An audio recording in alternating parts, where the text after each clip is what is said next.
Follow the 14, cleared for visual overhead approach, runway 24, contact the tower at 60 and me at 3000.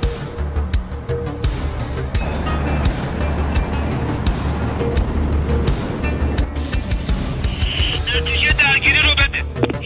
میشنوی؟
Alpha Bravo from 207.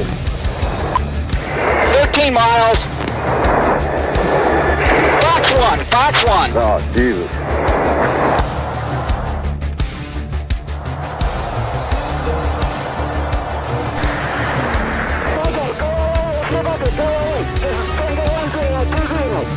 Okay,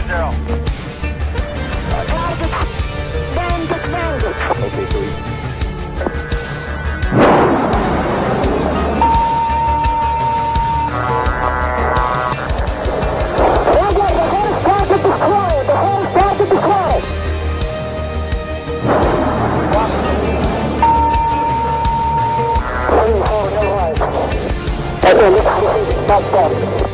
Stay on the abandoned.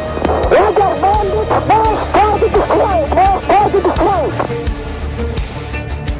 Copy both flags. That's affirmative.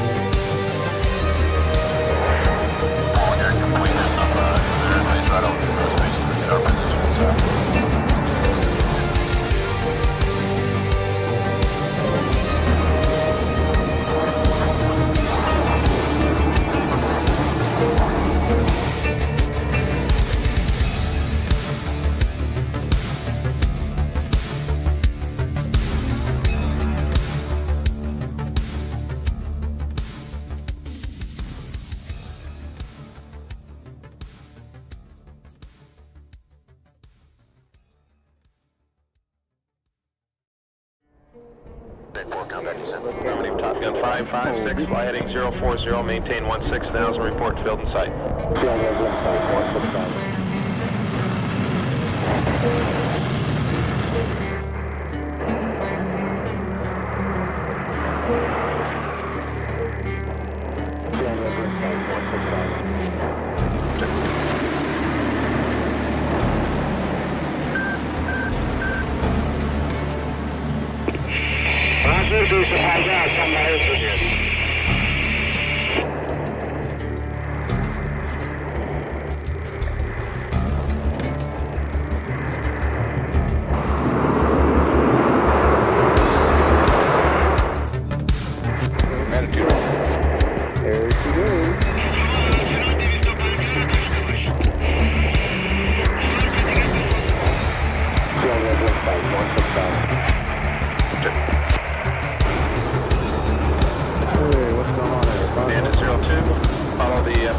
Cleared for visual overhead approach, runway 24, contact the tower at 60 and me at 3000.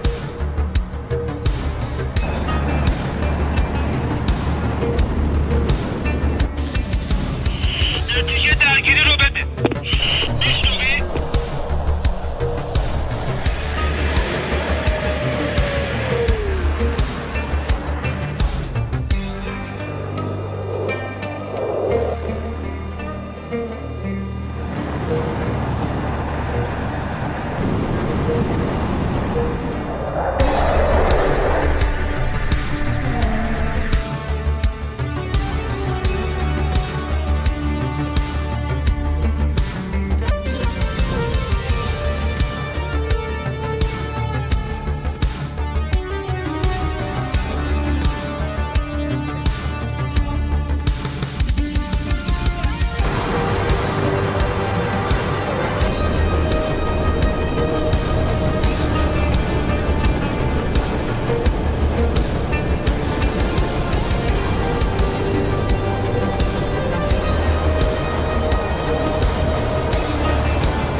Alpha Bravo from 207.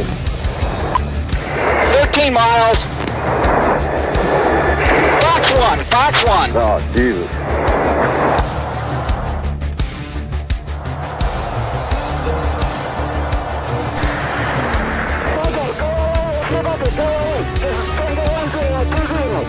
Go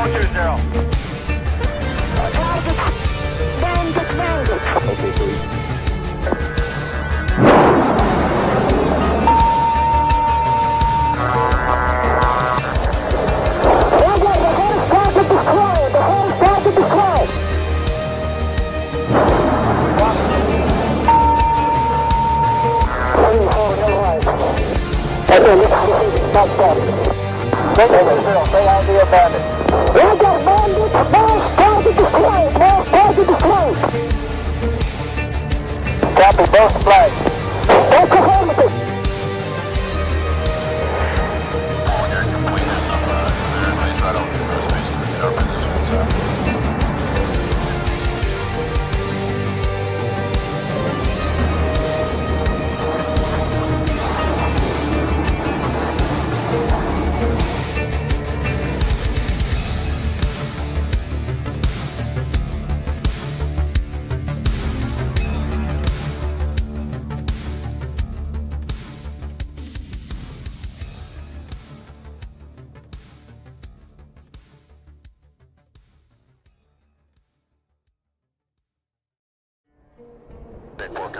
Affirmative, Top Gun 556, fly heading 040, maintain 16,000, report field in sight.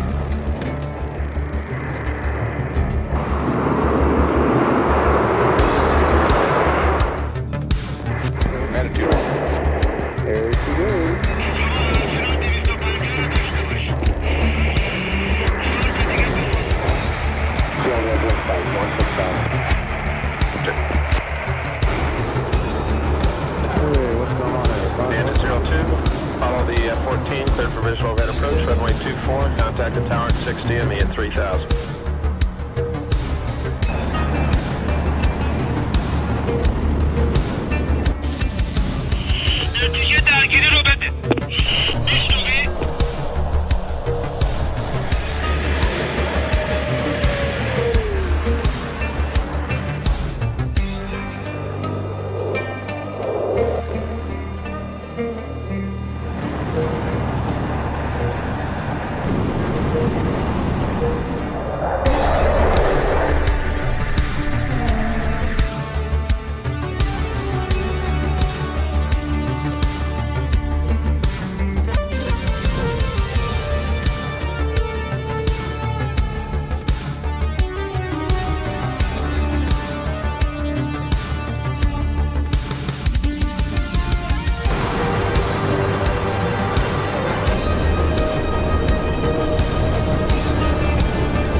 Good morning, good evening, and good afternoon, ladies and gentlemen. Welcome to the show on this unusual Monday.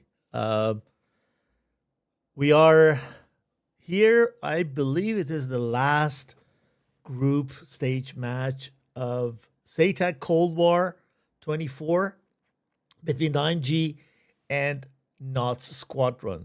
So welcome. This is your host, 81 Banana, and I'm very honored to bring you the show today, tonight, depending on where you are. We've just flipped coin, and I'm happy that we got daylight and good weather here. So best possible scenario for streaming. So we're gonna be in Caucasus, and we're gonna bring this to you from so between the two. I need to check it is somewhere in Laziani area. The thing it is, yeah, it is Tbilisi from one side, and here Sukhumi Babu Shara on the other side. So let me check this quickly. I think this is not correct here. Well, okay, perfect. So, yeah, this is a very important match while the teams are getting on board, and I tell you why it is like that. I just started a poll in the first 5 minutes of trailer as people were watching, and we've got a result of 84% to 16% for 9G as we ask who wins the first round. So the question was, hey guys, who do you think wins the first round? And we got 84%, that was 3 votes, and not 3 votes. It is more than that. It was 31 votes. Yeah, 31 votes, and then on the other side we had 6 votes saying not gonna do. So 84 to 16%. Let's see if this gonna happen. And if 9G is able to beat NUTSqdr in this first round of the match tonight. Hey, welcome Alpha Gator for being here. Thanks for your kind words. And yeah, Tech, thanks for the bits. I appreciate that. So I want to show you something as I promised, and it was let me go for it. Here, look at the table. We are in Group C for sure, and you see here how close everything is tonight for 9G and NUTSqdr. PTF dominated the Group C. Got 9 points out of 3 matches. That means 3 wins. And the 2 teams of 9G and NUTSqdr got 1 win, 1 loss. And with that, they have only 3 points. So the one who win tonight is going to proceed together with PTF to the elimination round. That's why this match is very important.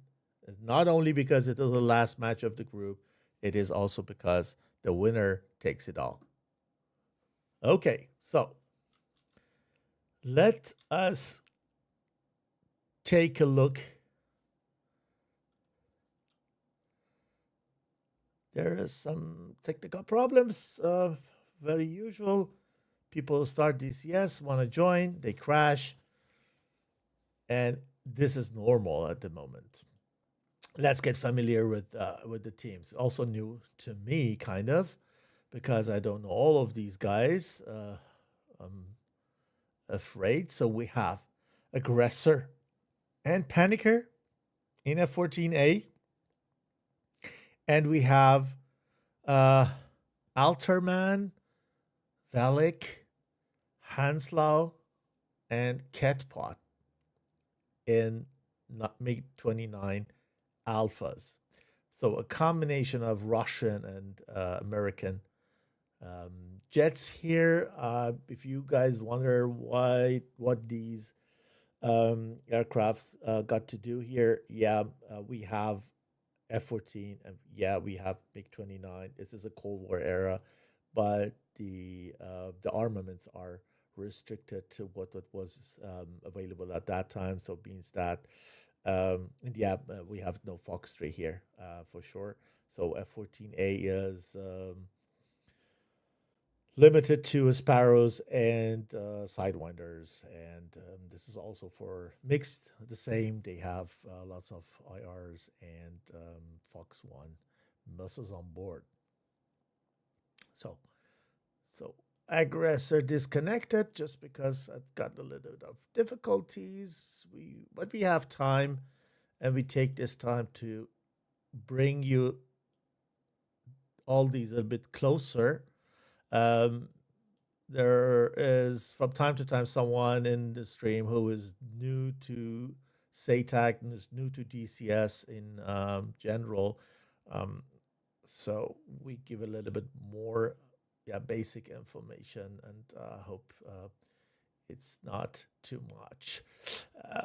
Scully, Ixon, Hexe, and Airshow are already in their planes, 2 F-16s, 2 MiG-29 Alpha on this side, and they're also waiting for the rest to join. When it comes to the distance that they need to fly, as I said, Sukhumi, and here we have Kovaletti. Not Kovaletti. I just forget all the time. Tbilisi and Sukhumi. So it is round about 94, I think, nautical miles. 93 something, 94 nautical miles from each airfield to the center of the combat zone. You see the combat zone here. We have 2 circles here. One is the red line showing when you go over that, once you're in the bubble, when you are flying out of this zone, you're gonna explode. So you need to make sure that you're not out of it. And when you pass the green one, you get an alert in your cockpit in written form on top right of your screen saying, hey, you're leaving the bubble. And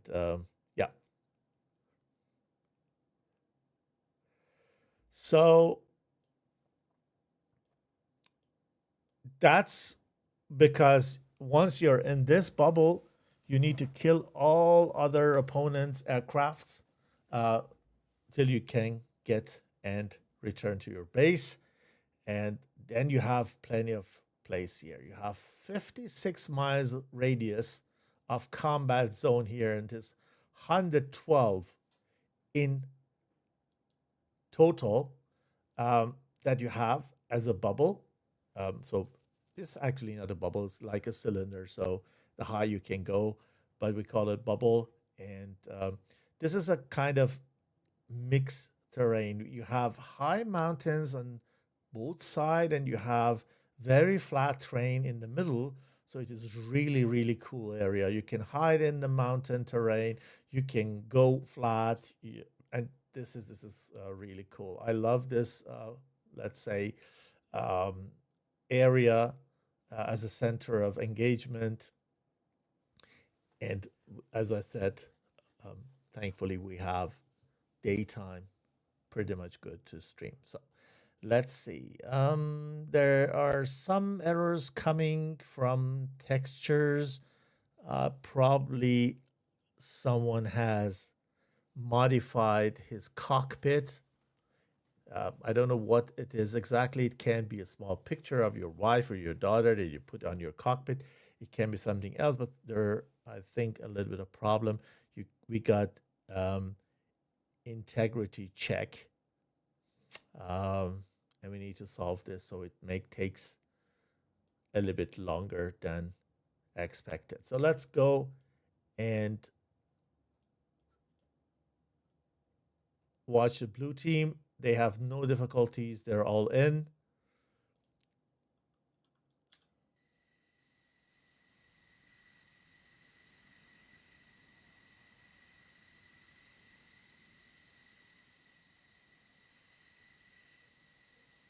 Cool skins. And also for Tomcats, you have, yeah, wow. The bunnies, experimental bunnies here. Nice. Okay. Aren't they customized? Yoda and Golden? Yeah, kind of. Cool. Oh, bunny is not happy. Cool. Okay. Nice. And for the other side, let's check as far as we can see what they've got. I have installed the skins very shortly before the match started. I hope they're working. Yeah, they seems to work. All black, glossy, customized. And for the F-16, nice blue. Yeah, nice.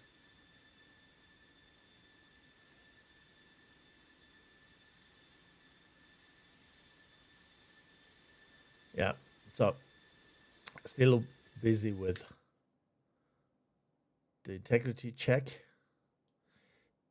These guys been flying this server, and nothing has changed from the server side. So I believe the last update did something.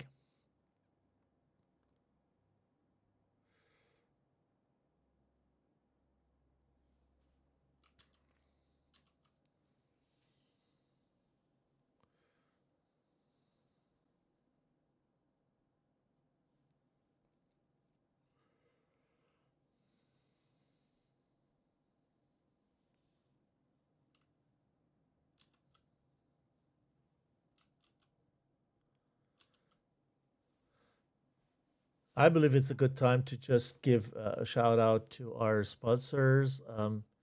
You see on top left corner of stream display, WeekKB Sim, and all others that make this happen with providing prices, different type of supports, like providing it with servers you fly on, like Master Arms.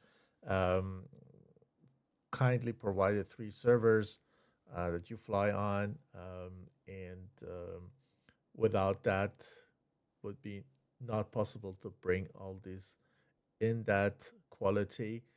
So we really appreciate that. I do say thank you on behalf of 51st, which is the organizing squadron. These guys put a lot of effort and time into the competition, and because I stream from time to time, I don't have the privilege very often, but I do that from time to time when it's needed, because they have the time to invest in the other stuff.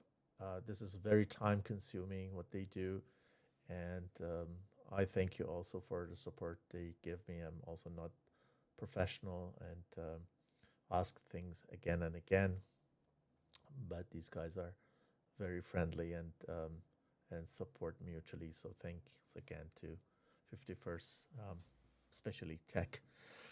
Good. I hope we solve the issue shortly and can provide you with the first round here.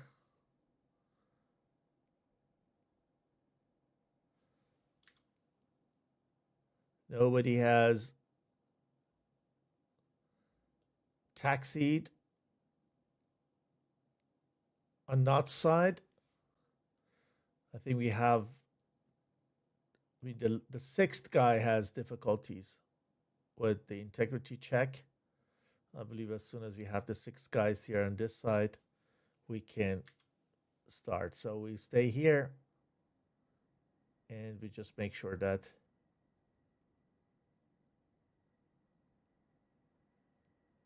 we see the sixth guy joining at any time soon. Winter time in Caucasus. It is a bit better than any other season, I think. Especially I was streaming another match yesterday and it was so green everywhere. It is not only difficult for the pilots to recognize the targets which are flying very low or lower than that because they get lost visually in the clutter of the forest. But as long as it is snow covered, then you have a good chance to recognize them a bit better. This probably gonna improve the quality of the engagement.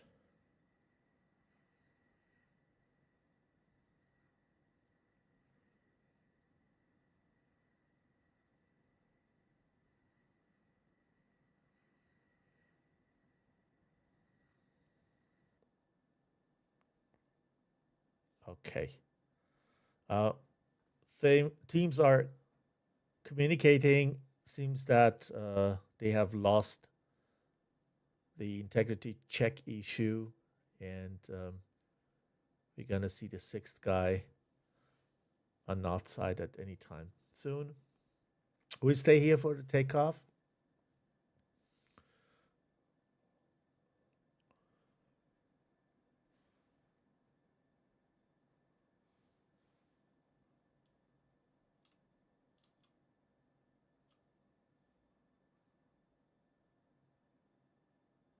So once again, for the people who have joined recently, this is the Group C of SATAC Cold War.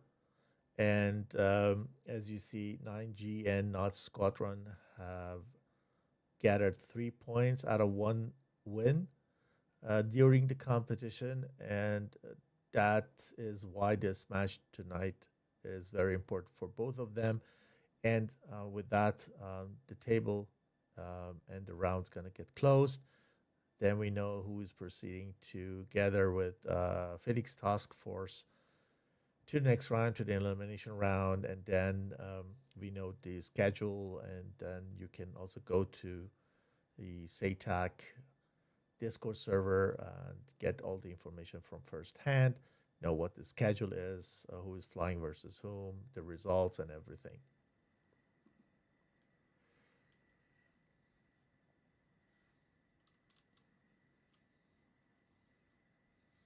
Okay, Spaceman's connected.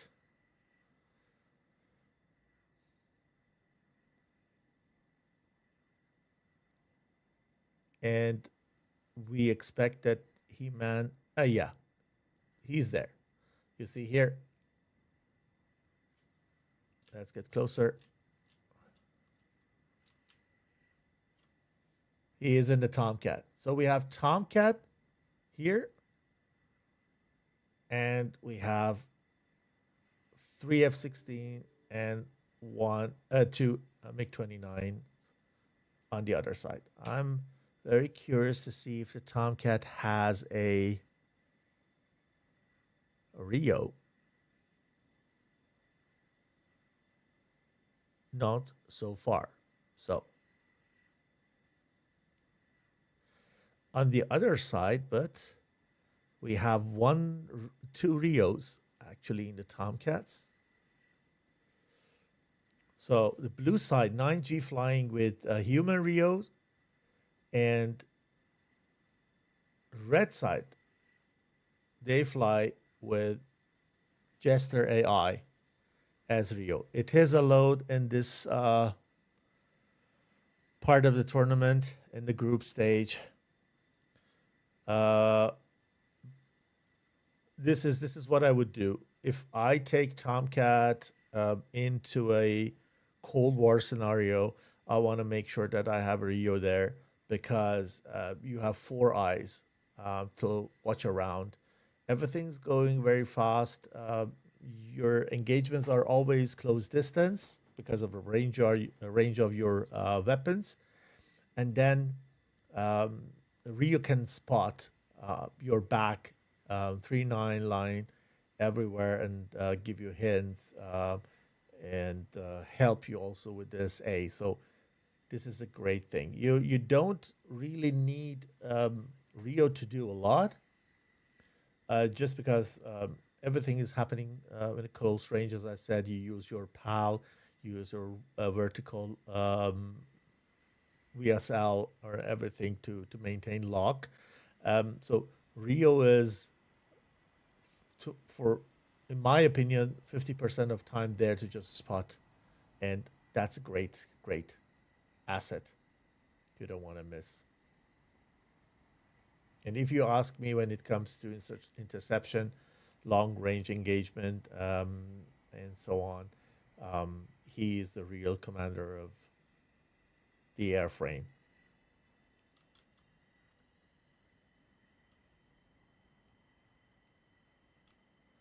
Oh yeah, I forgot the music. Thanks, Tech. I'm so bad sometimes.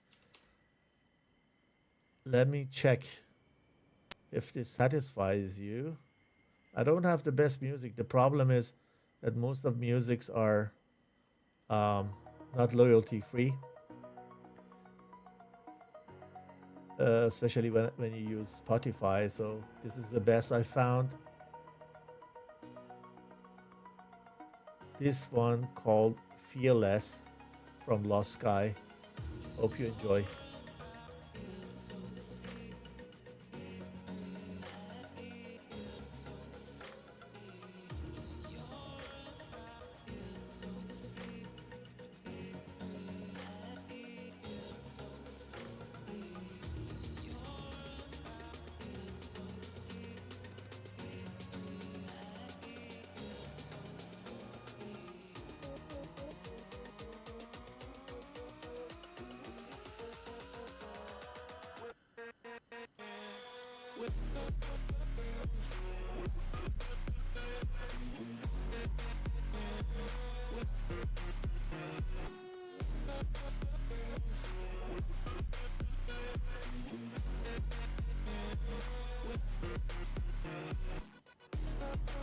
Okay, let's go back to blue side and watch them take off. I don't roll dice.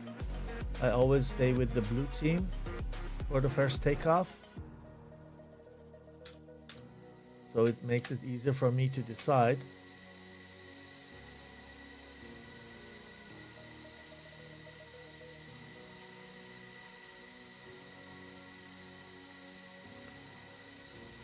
No, music is good. I always like it, but most of the time I forget.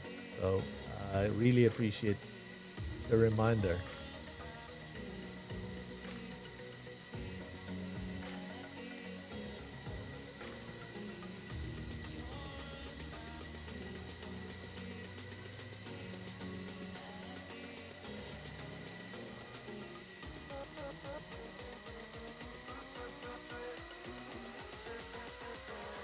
It's gonna get a little bit more exciting anytime soon, I believe.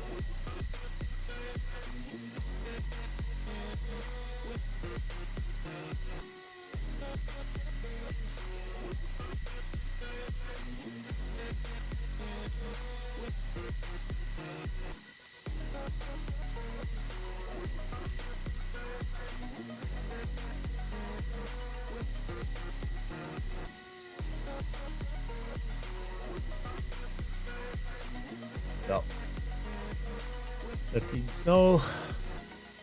But I will give the countdown as soon as they are ready.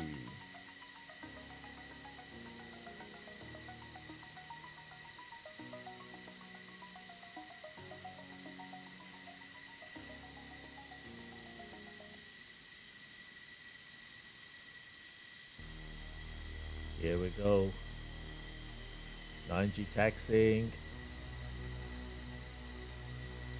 Apparently MiG-29s will lead and Tomcats will follow.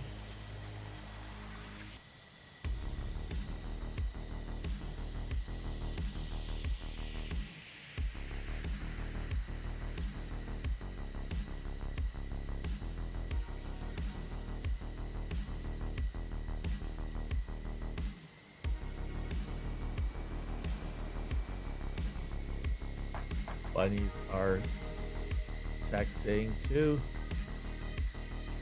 You may start anytime soon.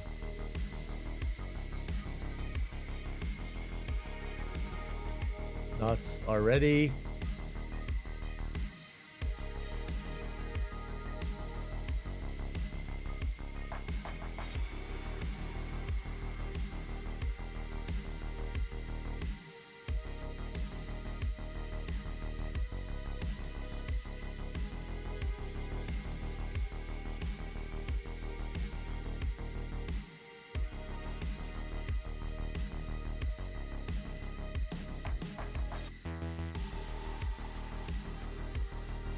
There's a little bit of lag since last update.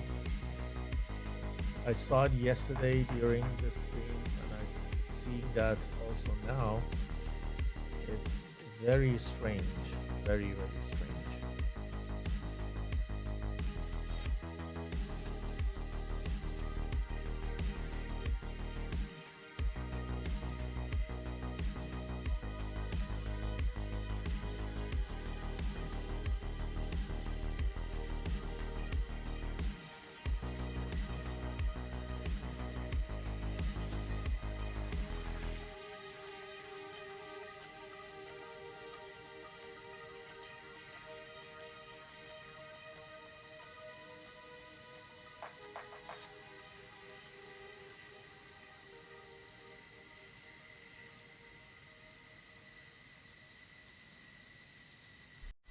Okay.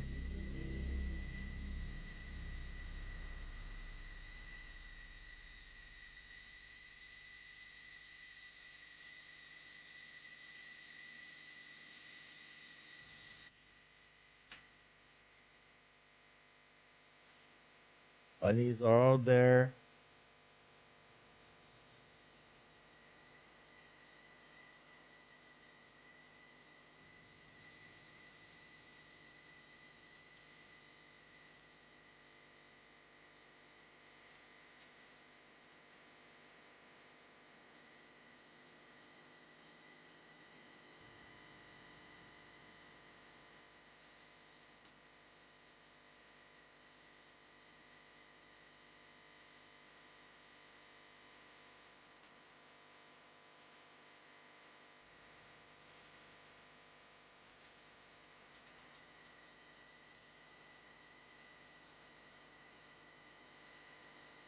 So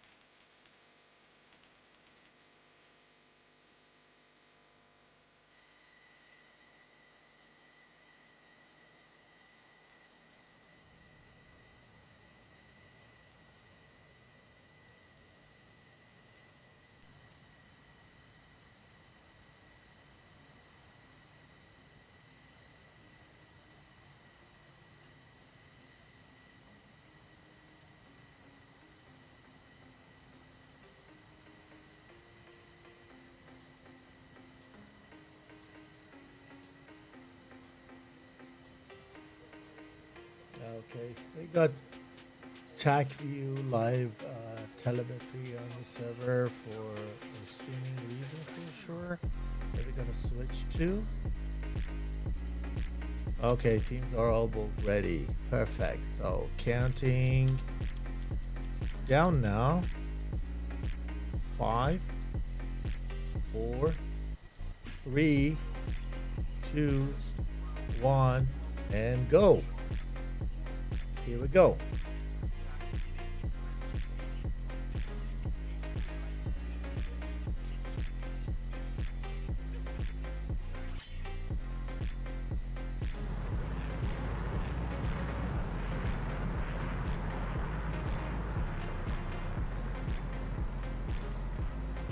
Here we go, guys. 2 MiG-29s taking off. Is there a little bit of turbulence or make anything? Looks like that.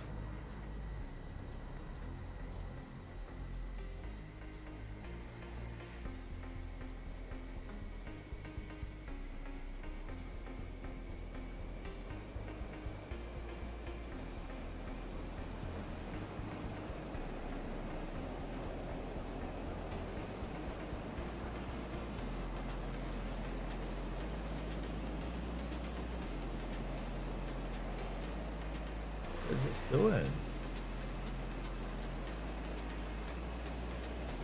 Okay, so what I forgot to say is that we have also lot ATC. So teams can have someone sitting there, give them coordination, and this is a great help. So we are not, a lot of ATC is not only a sponsor, also we use them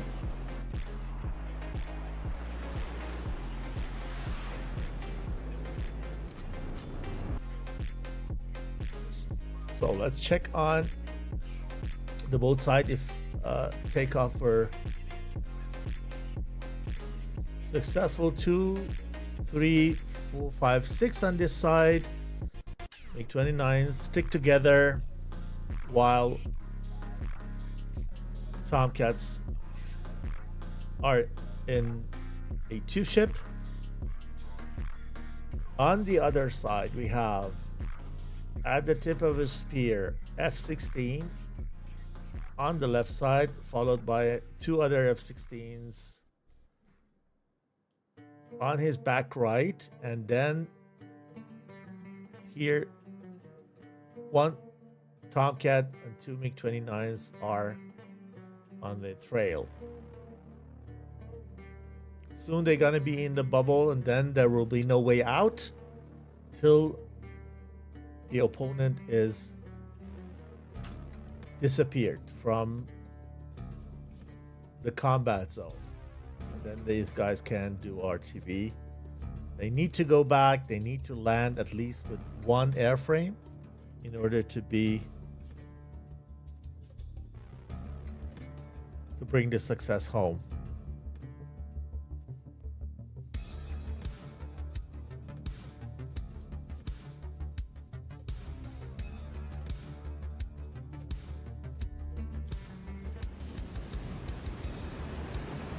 You're hearing Lion in the Sun from the Tomcat album. People are published, made by Meteor. So maybe it's appropriate to show a little bit Tomcat. Be compliant.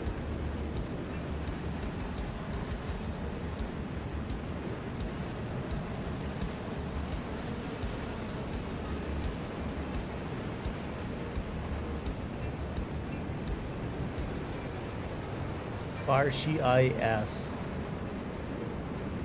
TomTom Lilu 01 Apple Unknown or Unknown, sorry. Thanks for following. I appreciate that. We're getting very close to my goal of 350 followers.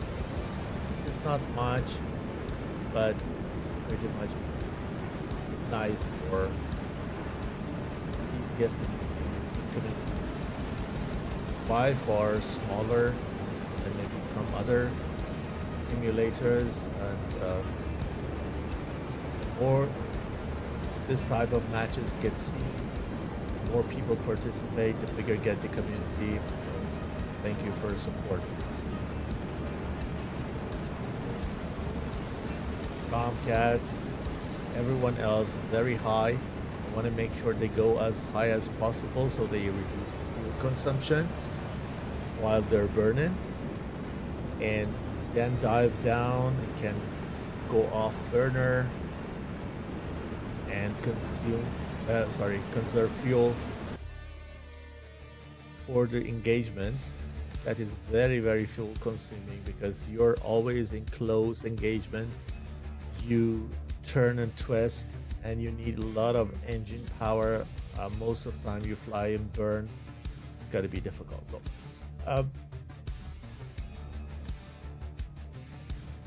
9G prefers to enter the bubble late from the side, from the mountain side. They go into the high mountains here, this area probably, and come in here, while the first airframes from NUTS side is already in the bubble and they're flying over a flat area. So with that, Red has taken the control of the battle area for now.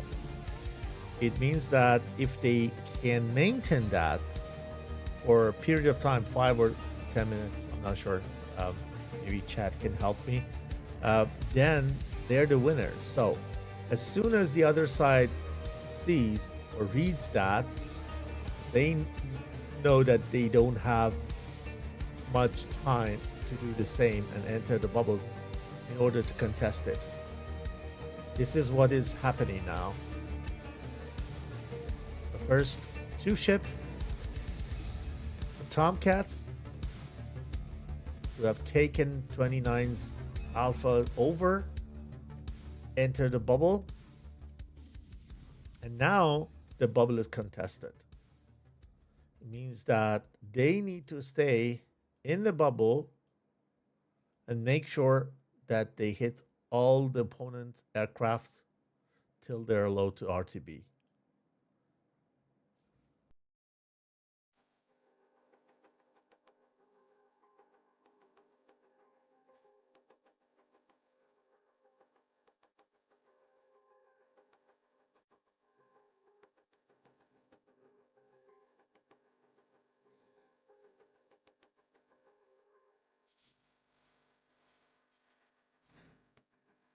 They fly very close to each other.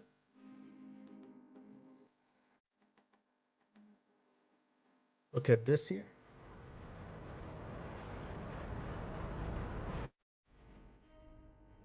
Now it's time to go down, hide in the mountains.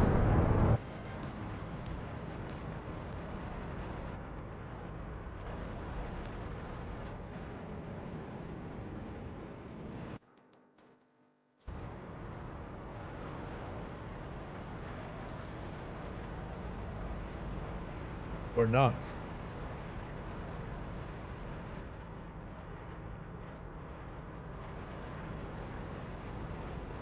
I thought they go low, they go hiding there, but I'm wrong. They probably only here to use those mountains as barriers when you have it, and then you go into a dive behind the mountain, you have a bigger chance to pull the missile into the terrain than on a flat area.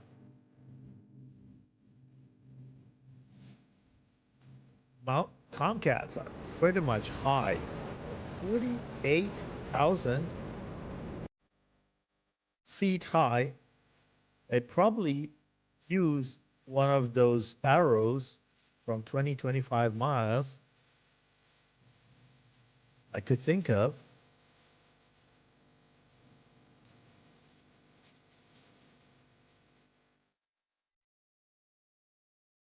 Who's gonna fly? Fire the first one. Tomcat 1 or Tomcat 2. So the distance is now, oh yeah, the first one goes off the rail from knots. And aim 9, 2 M9s, high targets. Ooh, let's see.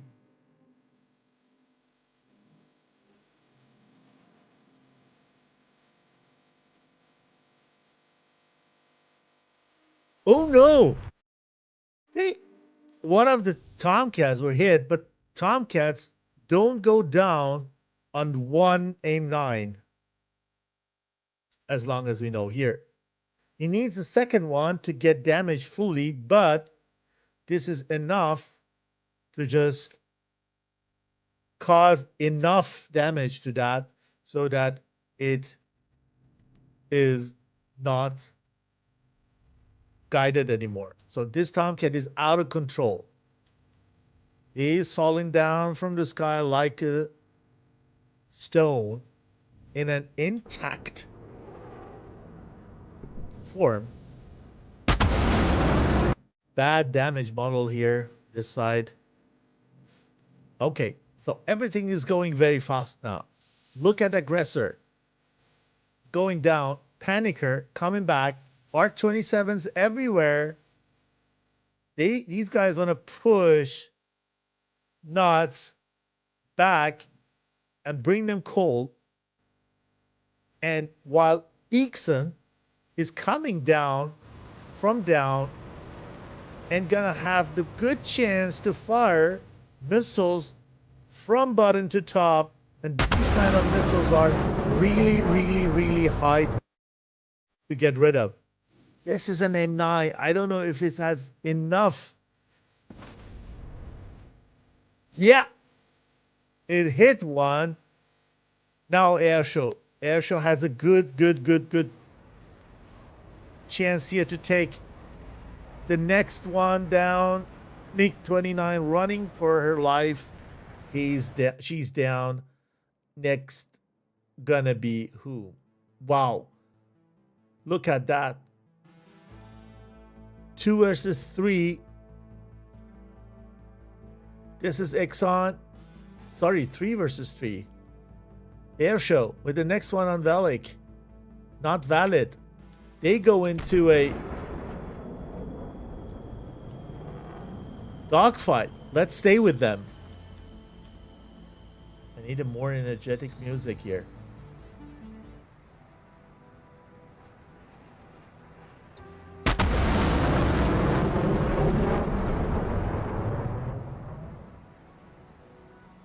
Difficult. They go low speed. Air brakes on. They don't want to overshoot. Is there somebody to help them? Wow, look at that. Look at this. Woo! It went to the ground. Oh, wow. Panicker on Airshow. Tomcat on MiG-29. Tomcat needs to go slow. Go slow, bro. Go slow, bro. Open your wings.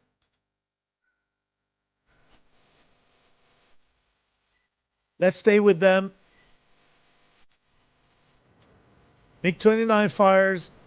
Tomcat had to go slow, open the wings, and go for instantaneous turn. It didn't. So, 3 versus 1. Alterman has a very hard time now. While he's chasing one, he's getting chased by another red. Fires 2 times. 1 time. Didn't hit. Oh my goodness. Our 60s are really bad. Oh, he hit. Sorry, I'm wrong. One of them hit. And then he lost his soul to Ixon. Pwah. So difficult to catch everything. But thankfully, we have Takio running. And we can move there.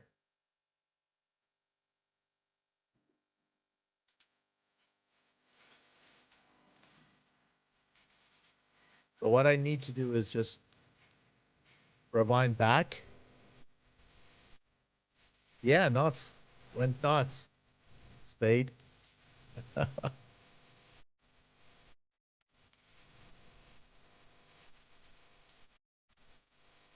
So here everything started.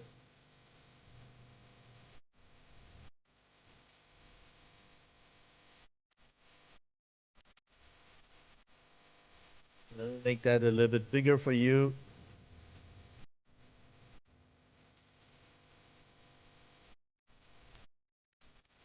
So these guys fired those AIM-9s from that range. It was 13 miles.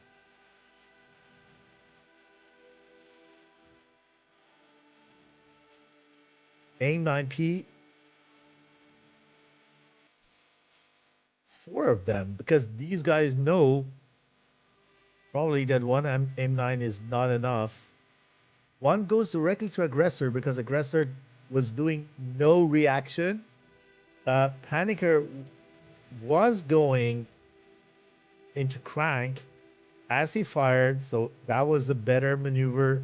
That's why he is still living. And then that was the end of aggressor.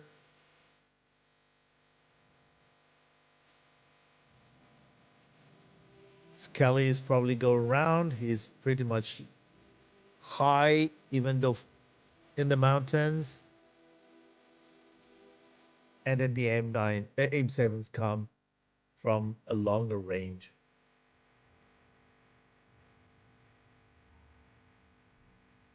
Very high these guys fly.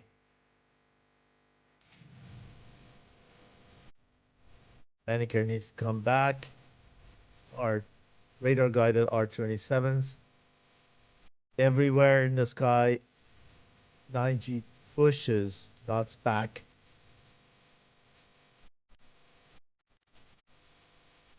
And then start to chase them.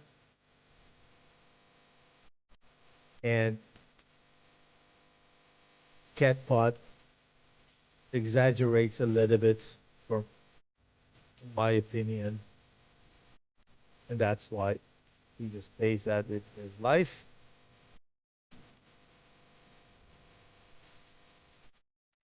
Valak did a great job throughout the first round. What I saw, Hanslaw fires, which one takes it? Here, this one was from Valak, I believe. And this F-16 was too slow. Had no chance to fly away because it was too slow. How it come is that he fires here and go into the turn and probably had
I don't know if Panicker had a missile at that time or was down to gun only, but here, yeah. Fortunately, and then good for Knots that mastered that situation. Then here we saw what happened on the other side.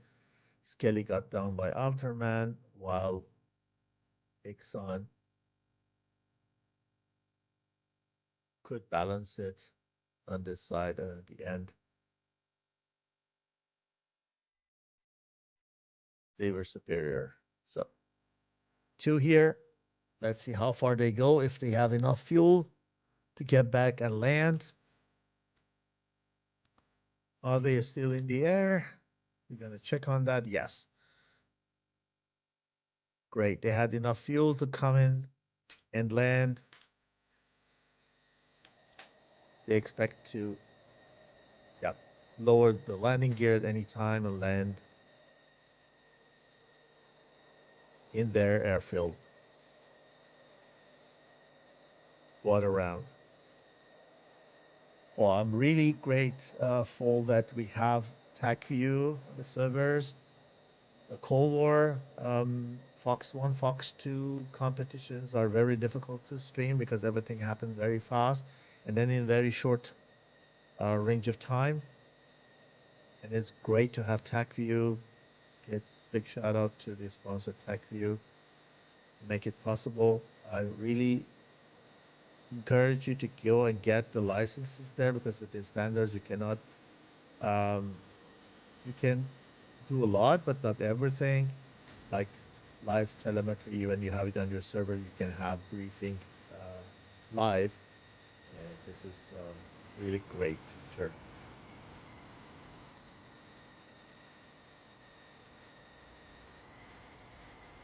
A little bit of show belongs to that. Shows these guys have enough fuel. They didn't go for direct landing. At least one of them.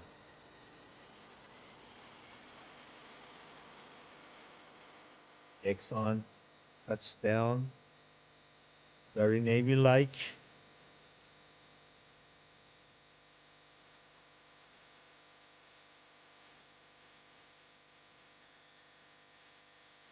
X-29 is going to the final turn.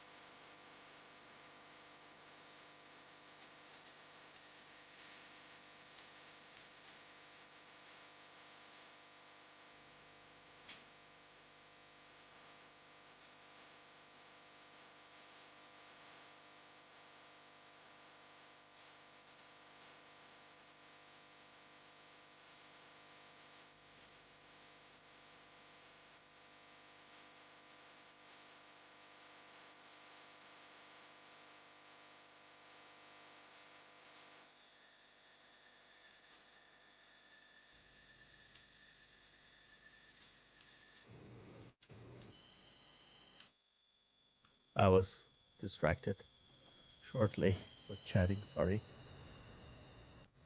So, that was the first round. We need to restart the server, the mission, and then the teams get back, change side, and we're gonna go into the second round. I send you to an intermission. Will take 3-4 minutes, so get whatever you need to get and stay with us for the second round of the match between 9G and NUTSqdr. And this is SATAC Cold War 22.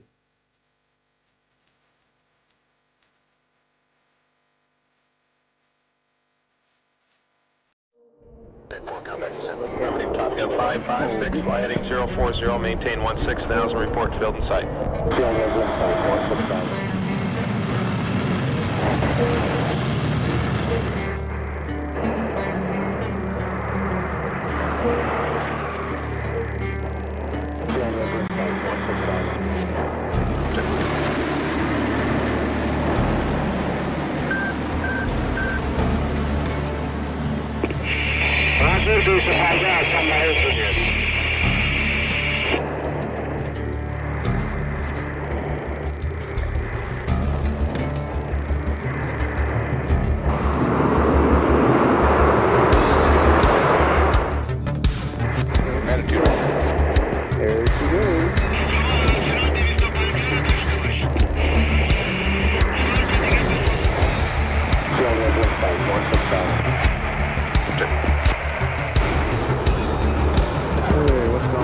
Bandit 02, follow the 14, cleared for visual overhead approach, runway 24, contact the tower at 60 and me at 3000.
Alpha Bravo from 207.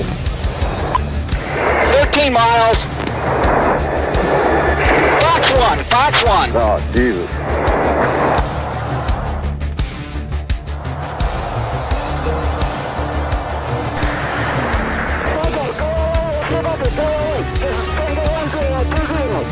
Go 20.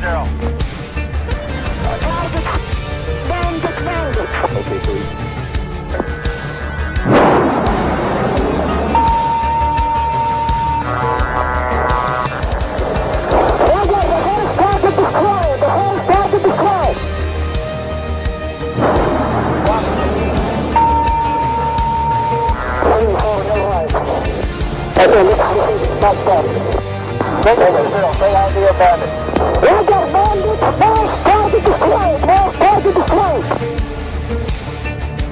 Copy both flags. That's affirmative.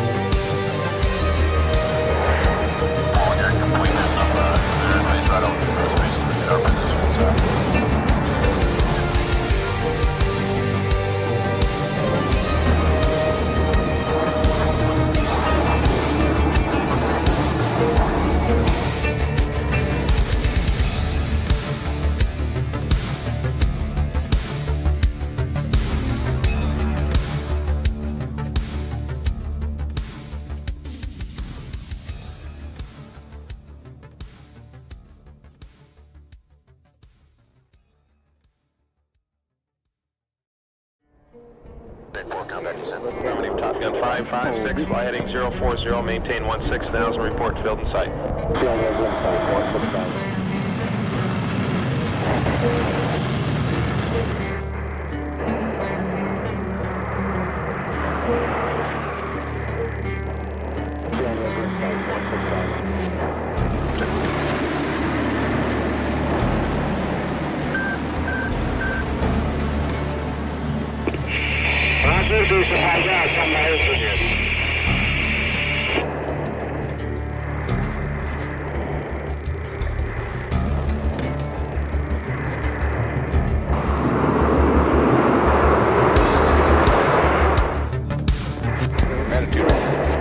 There she goes.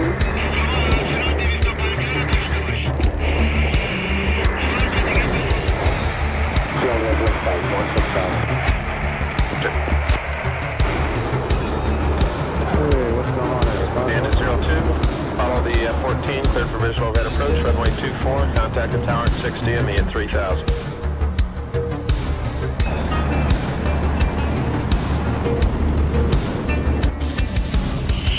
NUTSqdr gelir o bende.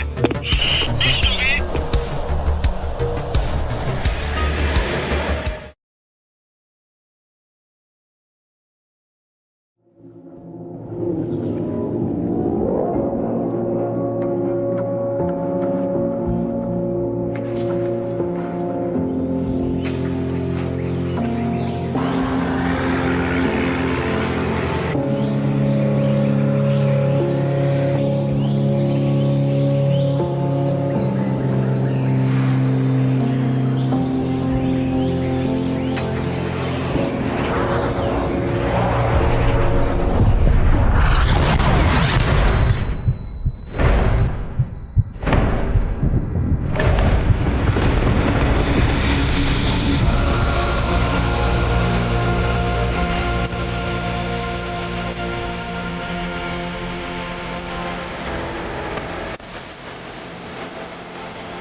So we are back. What a round. What a round. So the scoreboard is updated. Not Squadron 1, 9G, null. This is the result after the first round. There is a small poll still running. If you want to predict who is going to win this match, the whole match, you can do it. For now, you have very few votes. Go there, vote for your favorite team, and let us know who you think is going to do that to the next round. As I said, it is a very, very important match for both teams tonight, just because the winner makes to proceed to the next round together with PTF, which has significantly performed. They just made to beat every team in this group and collected 9 points out of 3 wins. Very impressive.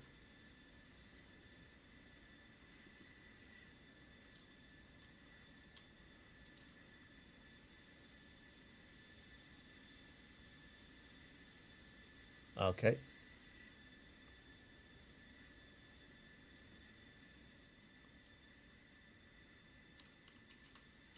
They need to change side, I think.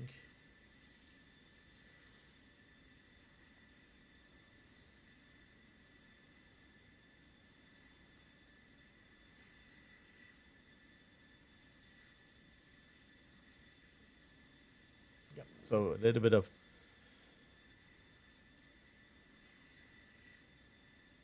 misunderstanding what side they need to take for the second round.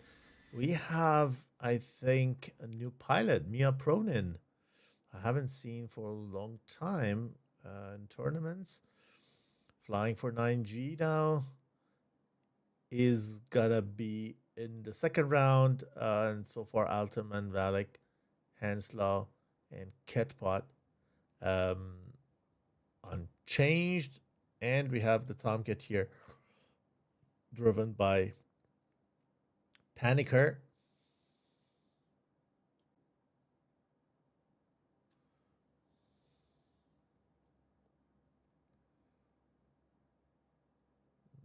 So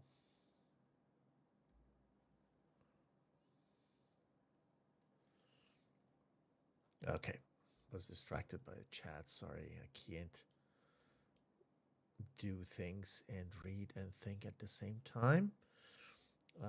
So here on the blue side this time with the Nuts, Exxon,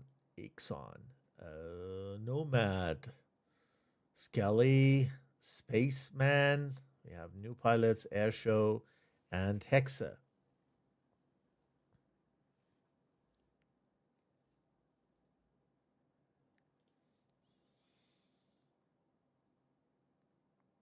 We're gonna watch these guys take off this time.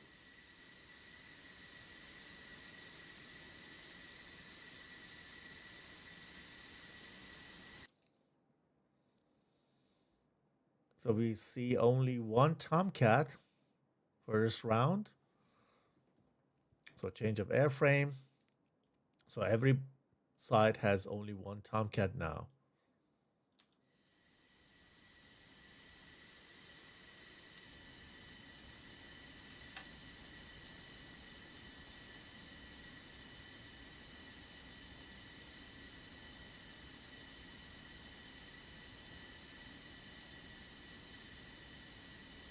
Time for music, I think.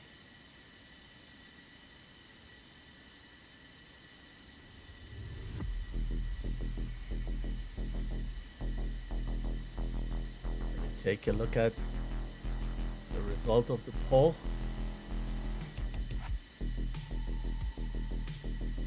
It's ending very soon, guys. Go in and vote. We have over 30 people. If the statistic is right in the stream, and we have got only 3 polls. So 3 votes, sorry. And so far, Nuts is leading. If you think 9G is gonna win, or you think Nuts gonna do that, go in and vote for your team.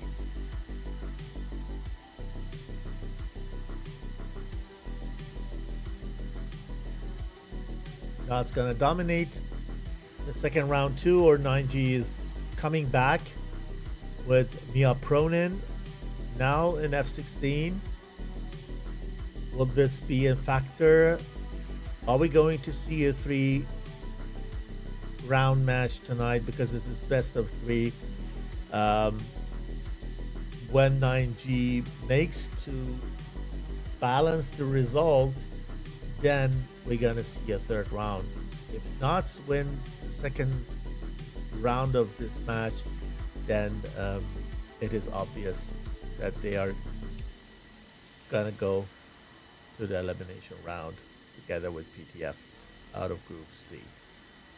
Nuts is ready and waiting on runway. Thank you. We are waiting for 9G.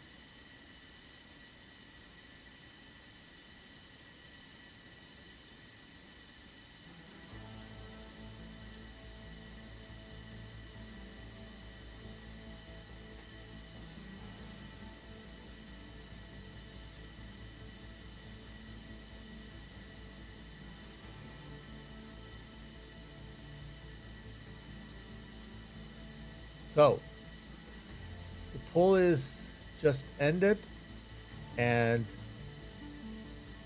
according to the few people who just gave their vote, Not's gonna win the whole match.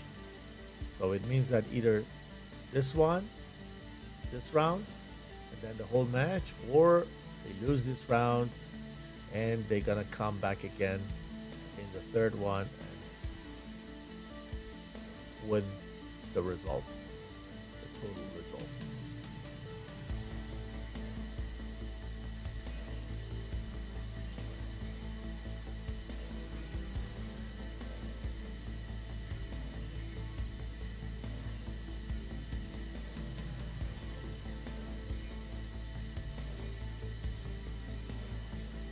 Let's take a look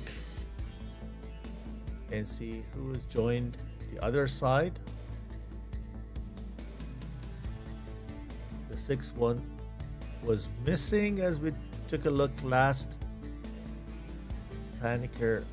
No, it's not. Sorry. Headpod, all complete.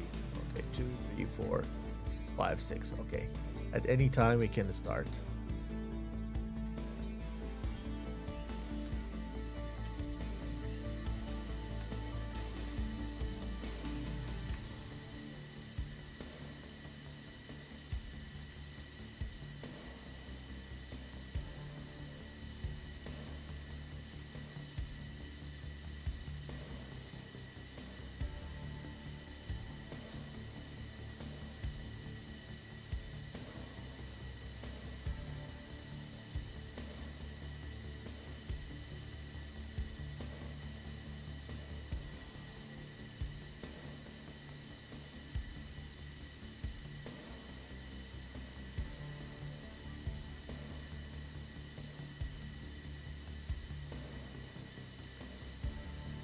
Thanks, Sarush, for following.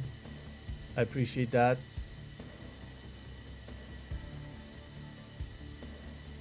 Welcome to the channel.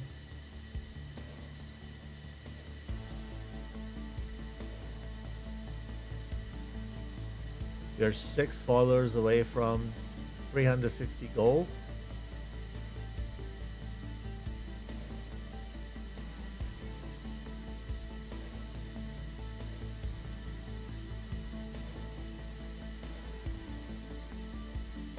So,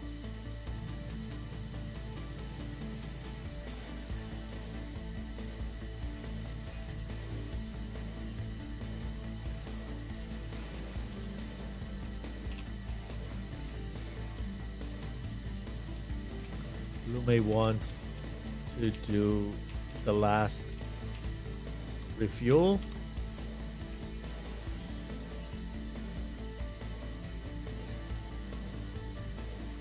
It's fair to let them know, just because every drop of fuel counts in a match like that when you need to go back and land on your airbase.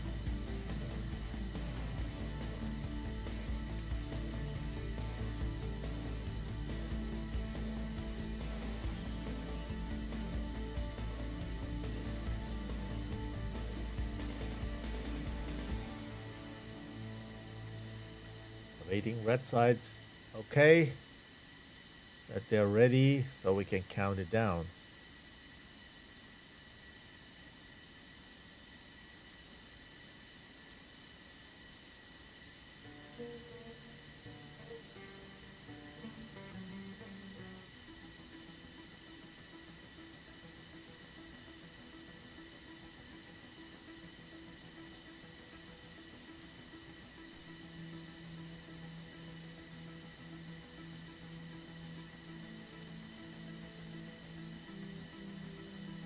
In case you have just joined the stream, this is the second round of the match between 9G and NUTSqdr, and you're watching Tact Cold War 24. There is other editions of SATAC, sorry, SATAC, sorry. There's other edition of that, but this one is the Cold War edition. So you see limitation of the airframes and limitation of armaments. So, red is also ready.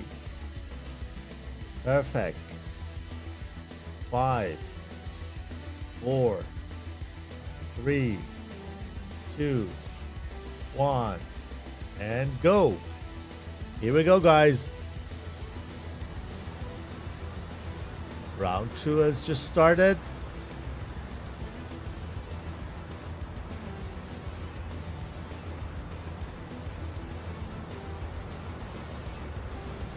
It is fucking stuttering. Unbelievable.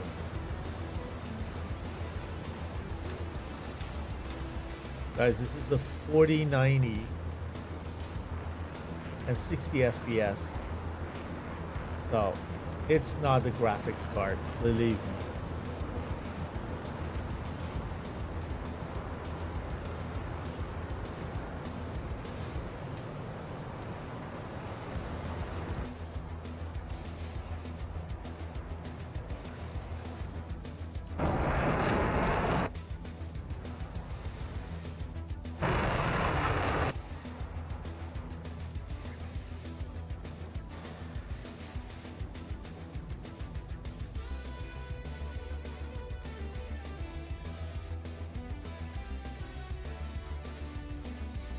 What a cool skin. Let's watch it.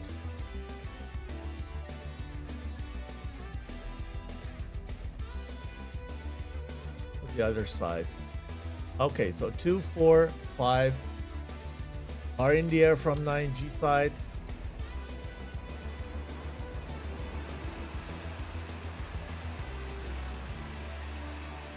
Last one, a Tomcat, flown by Panicker.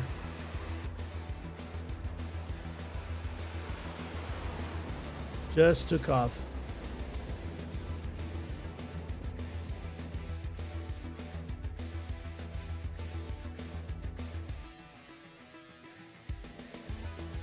From Sukumi. So we go and see the other side. They're all in the air. 3, 4, 5, 6 people. Perfect. No damages. That's how it should be.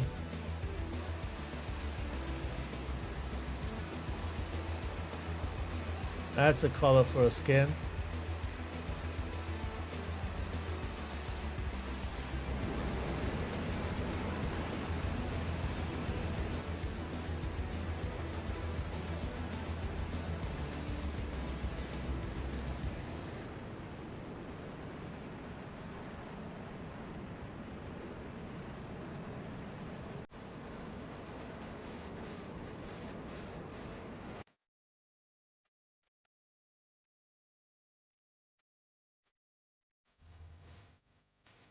We see the same strategy also in this round from Nod. So Skelly going towards the northern part of the bubble. From the other perspective, he was going left and now he's going right. At the end, he's gonna land somewhere here, this area. And last time we saw that 9G went all down to the mountains here, and now they're heading directly to the bullseye. So maybe a little bit of change here from that perspective, or it can be that they redecide last minute and change course. They went a little bit later into the bubble from the south side, but now it seems that they're flying directly towards bubble and bullseye. So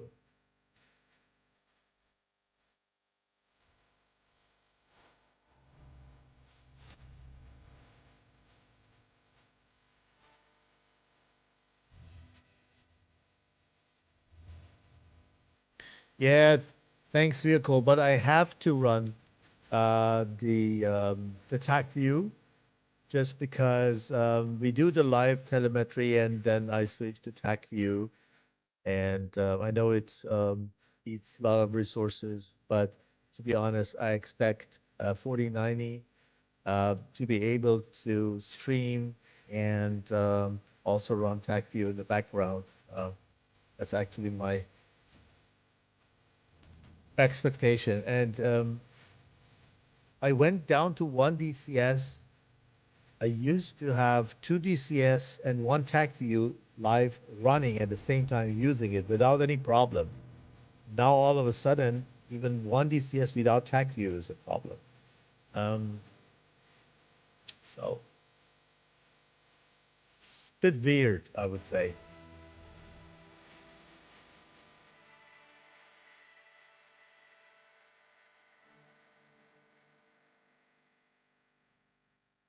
Okay, Mia is high in his F-16.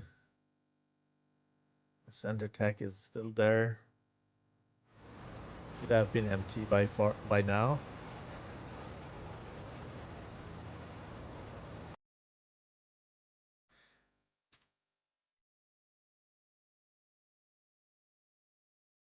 Well, it is a little bit. Um, I mean, I don't know if Mia Pronin is here at the tip of the spear. Is he going to fire long range? An aim 9? We're gonna see. Were Tomcat with Sparrow a better choice to do that? Don't know. Let's wait and see what Mia Pronin is planning to do. Everyone's going kind of directly towards bullseye.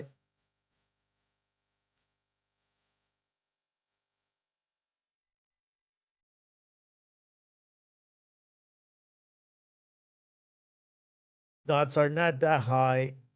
They're kind of between 28 and 31, 32 thousands of feet altitude, while these guys are all over 31. Tomcat, 42 Angels, pretty much high for Tomcat. Tomcat is very slow on that level. Look, he has an indicated speed of 380 knots. Okay, the Mach number is high, but he needs to burn. Anything under 300 knots going to be a problem. And, you know, okay, the burners are not synced. Something with the throttle, I suppose. Say. This is the alpha version, so we have the T of 30 engines here.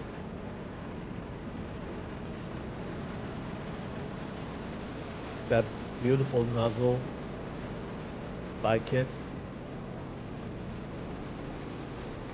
Okay, let's see if down there is anything happening. They're now very close. Is Mia the one who's gonna fire the first missile or not? I doubt. But let's stay with them.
Yeah, he did it.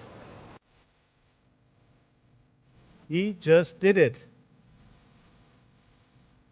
but didn't hit. None of those AIM-9s are tracking. Why?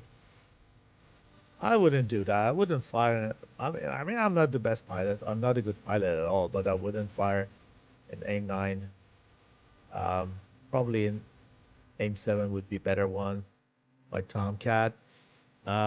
Here, these guys know now that Skelly is sneaking around, so we're gonna probably have a engagement up there. It's more probable to have a kill there than here. Okay, this R27 is cooking. Look at this. Okay, I think it's on Hexa.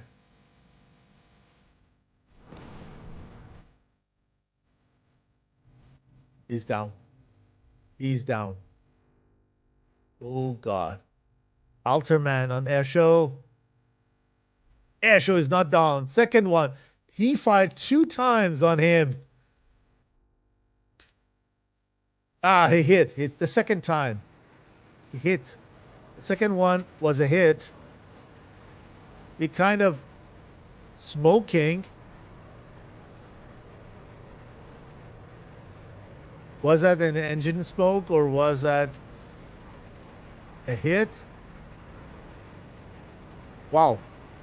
He's flyable. Why is waiting? Why Alterman is waiting? Yeah. Now. It's done. Somebody else did it. So up there. Skelly is still alive. Mia Pronin also. So up there, nothing's happened. Here, down here. Exxon. Misses. Runs away. He runs away. Onslaught with R27 on him. The missile is fast. The missile is very fast. But he's faster. Well done. Ooh, we got head to head. Head on with Alterman. Ooh, Alterman is done. Well done, Ixon. Skelly comes to help. Everything is going so fast. Ixon down. Skelly can revenge or not. Up there we have Mia Pronin on Nomad. Nomad is down. Mia Pronin, 1, 2, 3 versus 1. Skelly home alone.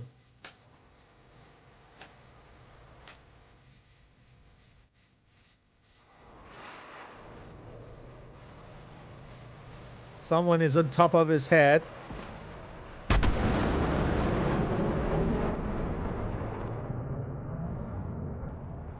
He is still alive.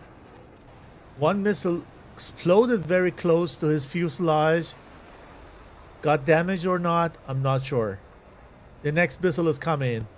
He is kind of unflyable, I think. Paw. 9G came back. Oh, wow. Let's watch attack view, guys.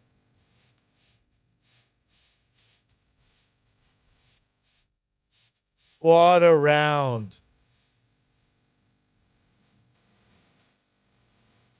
Ah, sorry for those wrong time running ads. So, let's rewind and see what happened. Yeah, as I said, the first AIM-9s flew off the rail by Mia Pronin.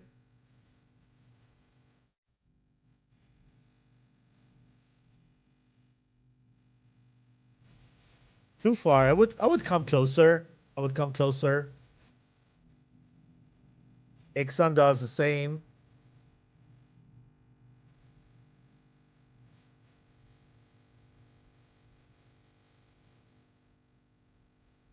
Again, 9G fires too many R27s to make sure they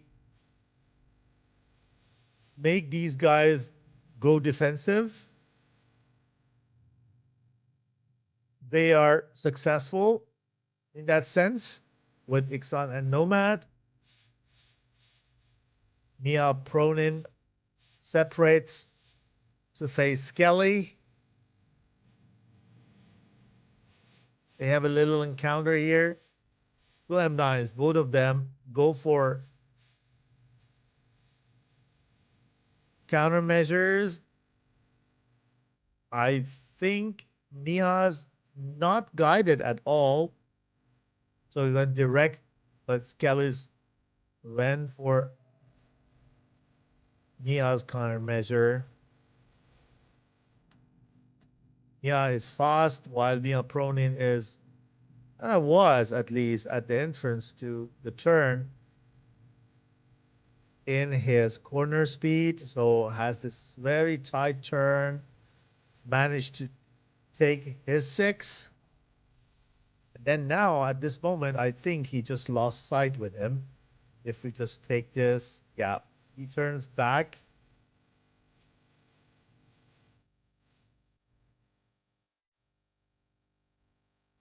And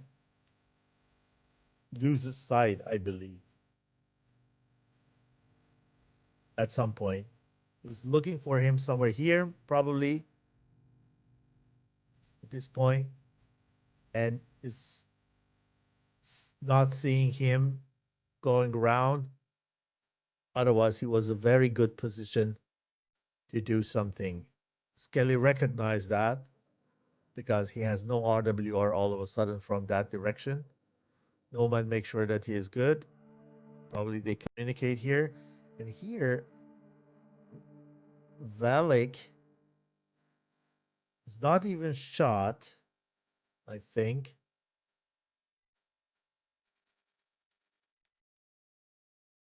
Or is it desync stuff? No. He sees M9. Wow. What's happening here? I have no idea.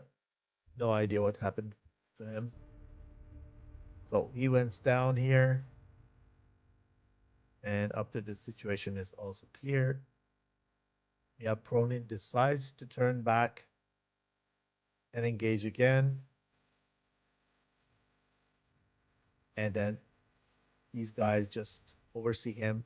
The GCI is probably also very busy. And they're going to communicate this way. And so he does the right thing, goes for the second guy, not for the first one. Otherwise, he could get sandwiched. And boom. Okay, so let's get back down the field. We saw that. Alterman and Valak are chasing these guys, and they simply, oops, no. I got disconnected from the server? Oh no. You had the server restart. Ah, oh, okay, okay, sorry, yeah.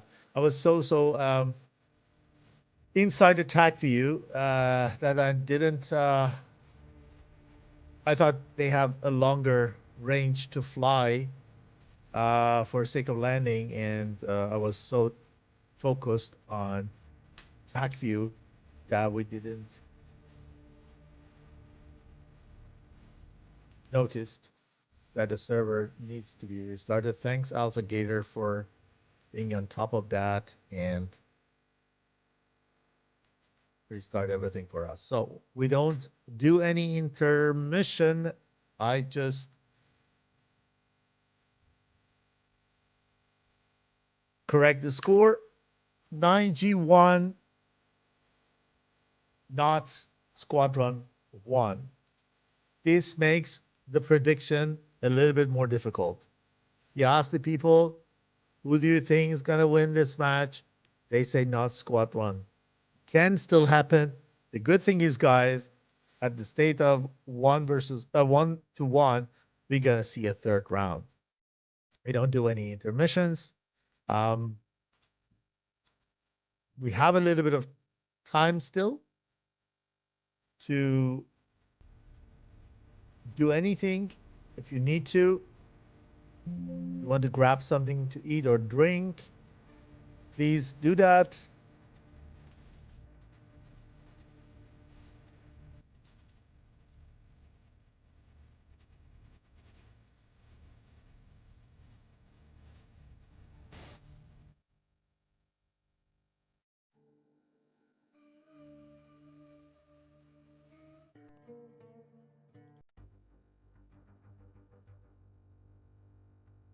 Okay.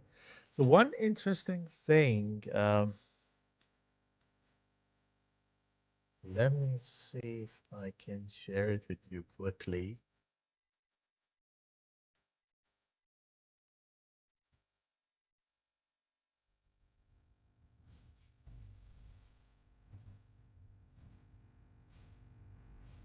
Yeah. And this is some statistics I got from AlphaGator, and it was pretty much interesting. Simply because, okay, not all the weapons are allowed in the SATAC, so we are limited.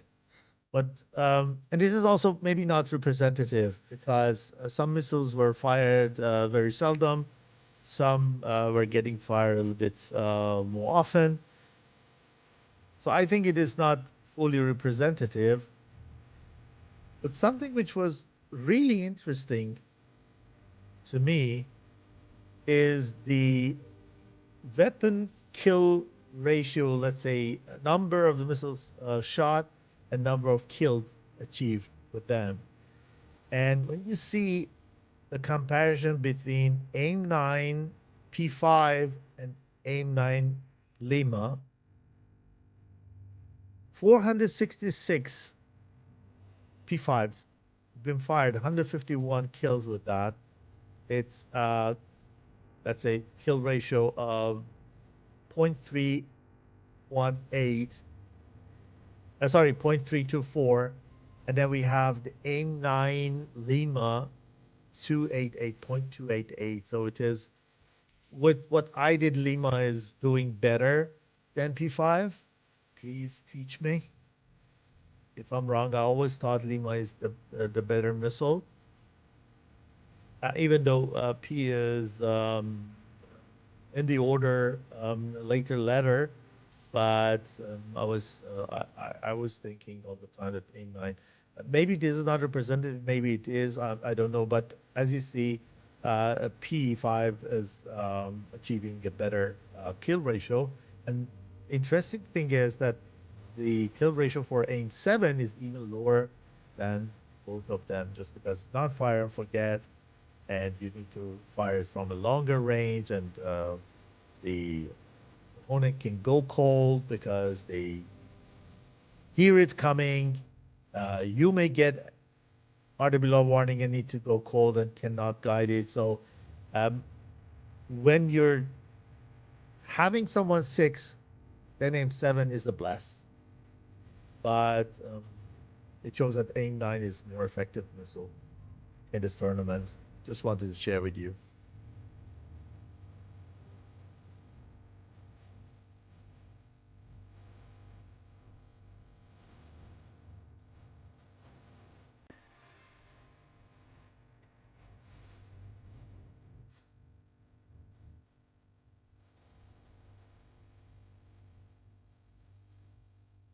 And if we have the table again, so far nothing has changed with the actual result. 9G and NUTS have still 3 points, or let's say equal points. So we have no winner. We need to find a winner tonight in order to know who is going to go together with PTF to the elimination round. So it's going to get very exciting round. I think the third round will let us know.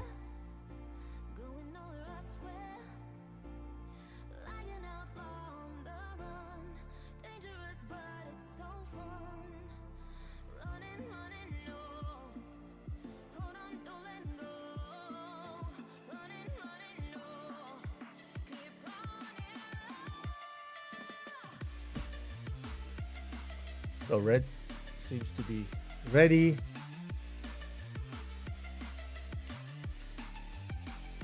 Okay, blue is taxiing, red is ready.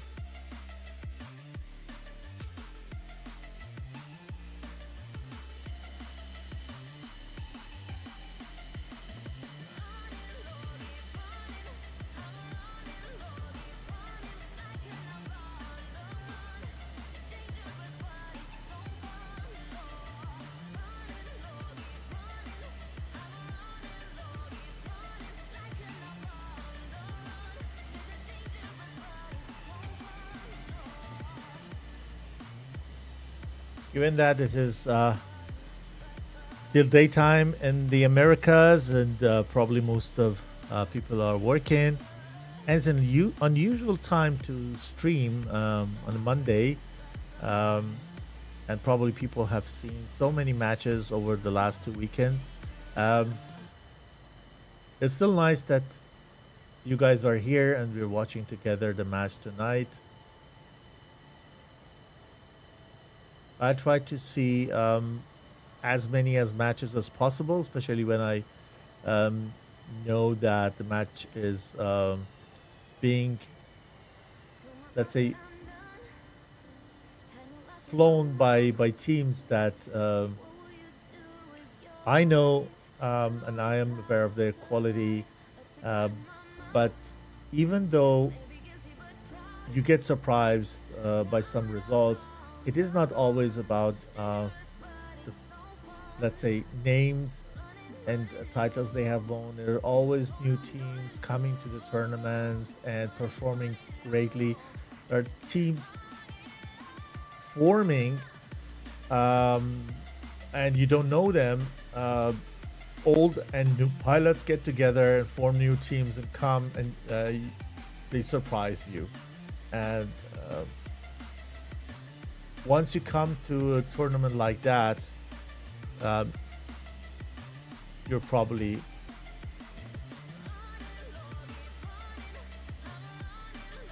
one of the best in your squadron, and this is actually the level and quality that we also see and expect here. This is really SATAC is flown by creme de la creme, I always say.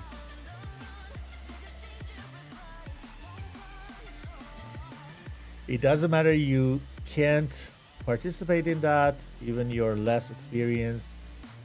This kind of tournaments give you the best opportunity to bring your team here. They should be able to know all the basics and everything, but you're not, you don't need to be a full ace to participate in tournaments like that.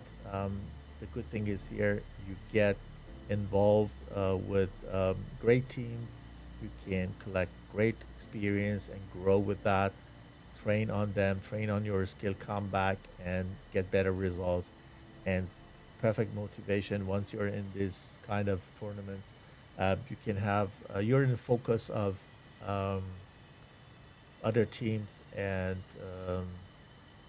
this is also a good way to just grow your team from quality and from quantity perspective. So I assume the blue, this time 9G, is there. Yeah, perfect. They're ready. And we can go for the countdown at any time. 4, 5, 3, 2, 1, and go.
I learned it is very difficult to take out with a big 29. The first time I did, I just hit my nozzles to the ground.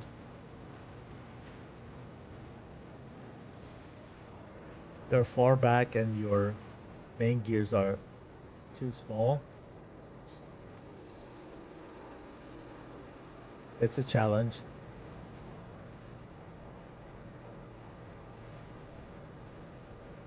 So I assume everyone is in the air.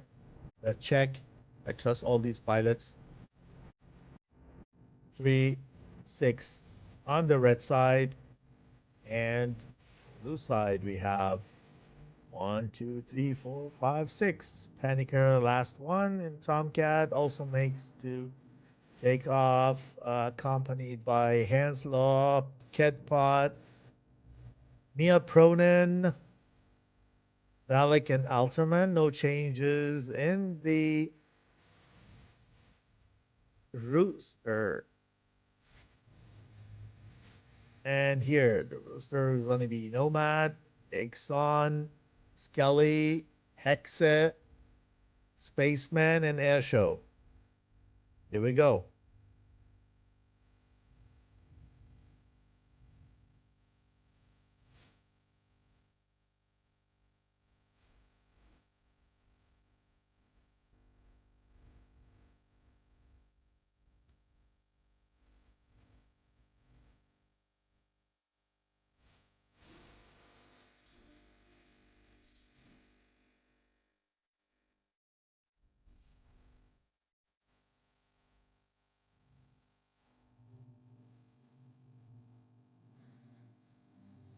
We have a couple of people just joined the stream. Guys, you're watching the third round of the best of three match between 9G and NUTSqdr. They made to win one of the previous rounds. So this is the deciding round of the match. And this match will decide which of these two teams go to the next round together with PTF out of Group C.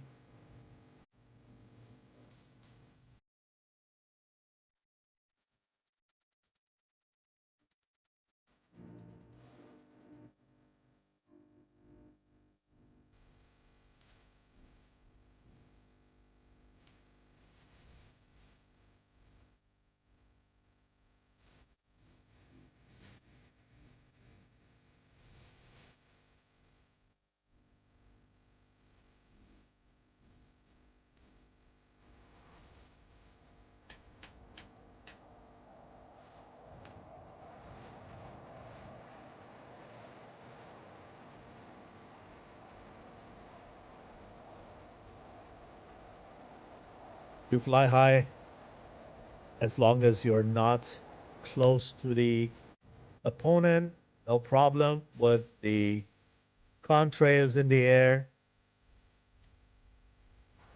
Once you get closer, you want to go low to reduce that in order to not being seen easily by your opponent.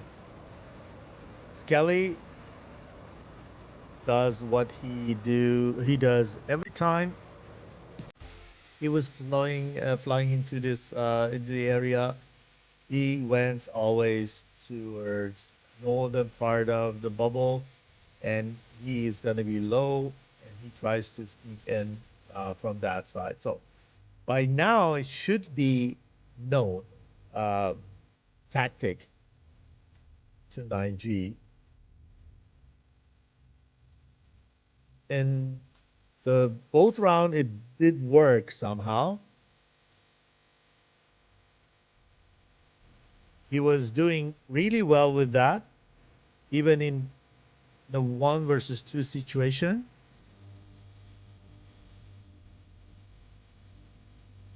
Okay, blue is also in the bubble.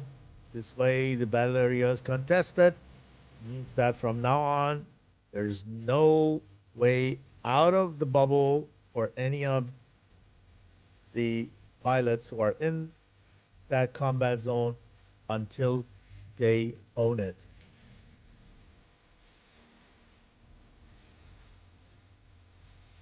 Okay, blue is fully in now with Alterman and Balak as last two ship. A bit of different formation now we see here from 9G. They're a bit spread. As we know, Panicker is going also up. As you see, going also up. He probably, yeah, expect Skelly here around from the last two rounds. But Skelly is not doing that. It's not going that high in the bubble area. He is a singleton, but he is very close. The center is not high on the map yet, but probably he's doing that once he passes this mountain. Want to make sure he passes the mountains and then go in this direction where the map is really flat or not. He stays low and stays central. We will see that. But I think the reason that Panicker is going high and in that direction is that these guys expect to find Skelly around this area from the experience that they did on the last two rounds.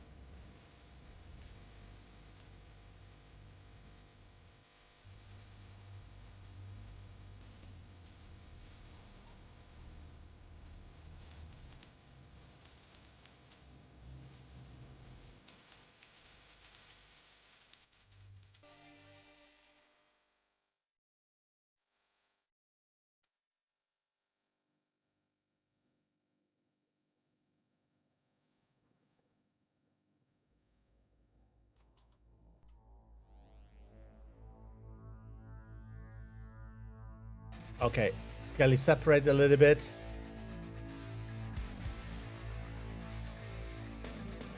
And we will see the first missiles flying anytime soon.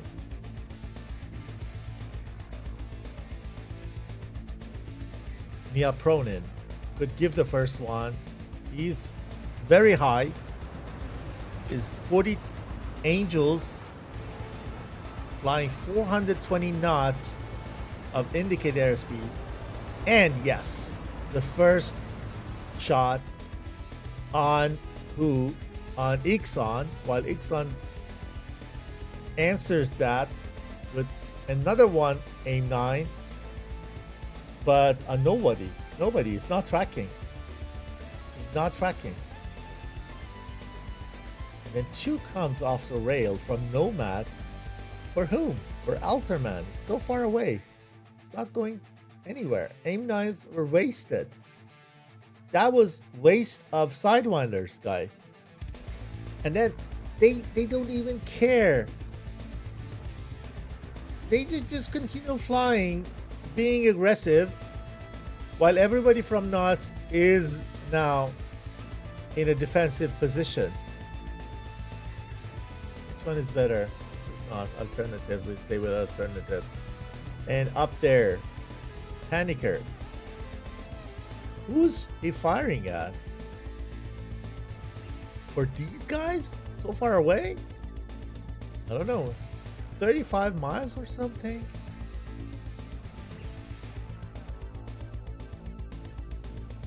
Mia Pronin on Nomad went to the ground because Nomad went low all of a sudden, and then Vanek has a good chance to fire on him. Comes from top to bottom.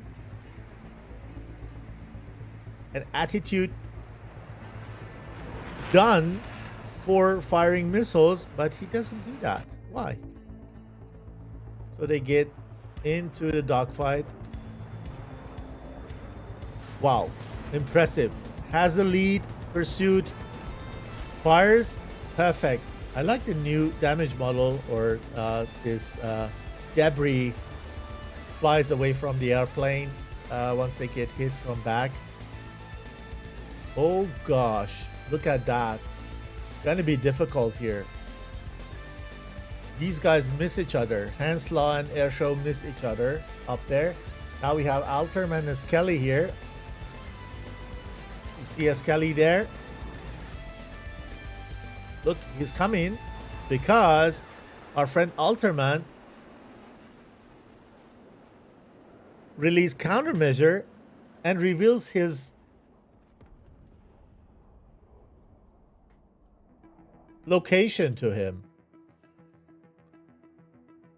Airshow and Skelly, 2 red versus 4 blue. Let's see how it ends.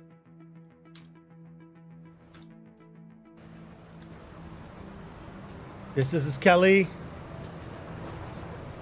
Fires and goes directly into defensive, kind of. The next one come in. Wow, it went for countermeasure. Oh my god. But MiG-29 is down. AIM-9 is doing much better than Russian IRs when it comes to being resistant to countermeasure. Look what Airshow can do. It's the last man standing. Chasing Mia Pronin.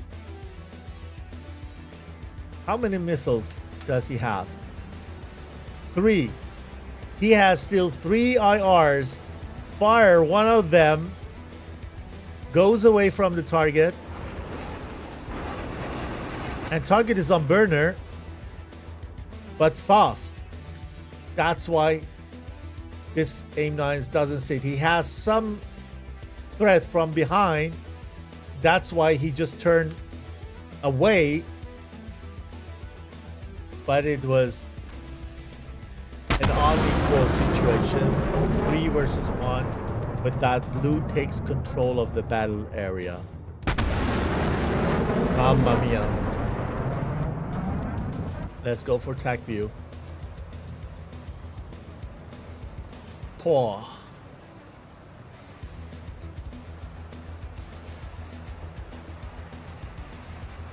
Let's watch everything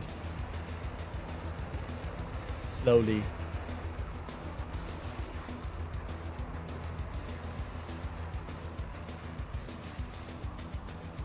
For the first AIM-9s we saw, 9G didn't care at all.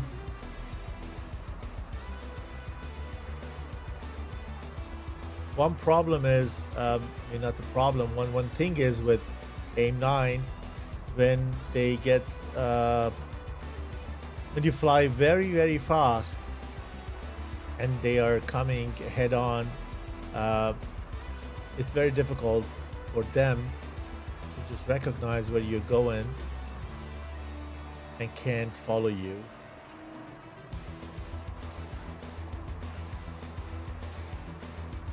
We see 9G is very aggressive.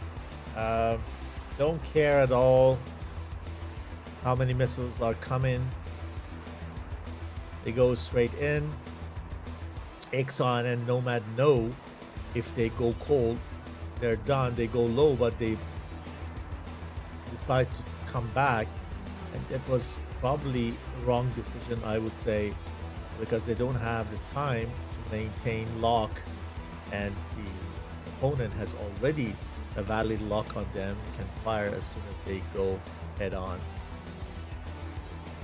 Now we had the Alterman Skelly engagement here. They miss each other. Ridiculous. And Skelly go the other way. Here were the place where Mia Pronin took down Nomad. Risked firing while Norwich was quite there as the missile arrived. Nomad.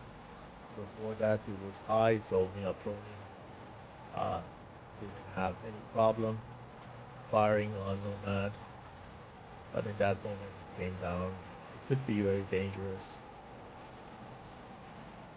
And then right here, XA and Airshow came in later. From long range, while Spaceman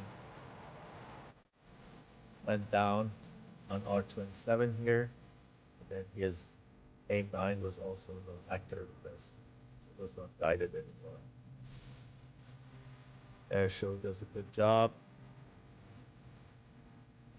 Here, cat pod, I don't know if it was a disconnect. If it was a disconnect, it was really pity, or is it desync? I don't know. I think it was a disconnect. It's a shame, yeah. Sorry for that. And then I didn't expect that. I think there were so many missiles around. His RWR was saturated and then recognized that very late. Air show is busy, kind of. Here doesn't know who he takes first.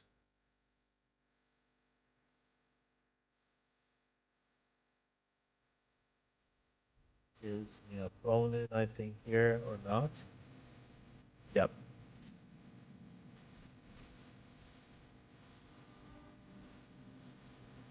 Oh, it went to the ground. No, that was exactly the shot went to the ground, and then he just decided to turn back because he knew that he's getting followed, chased by other at the RWR. Need to do that. And, it got hit.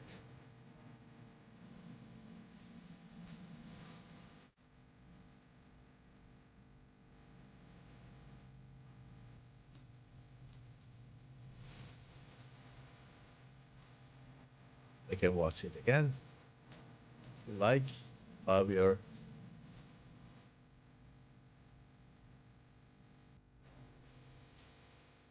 watching Blue going home.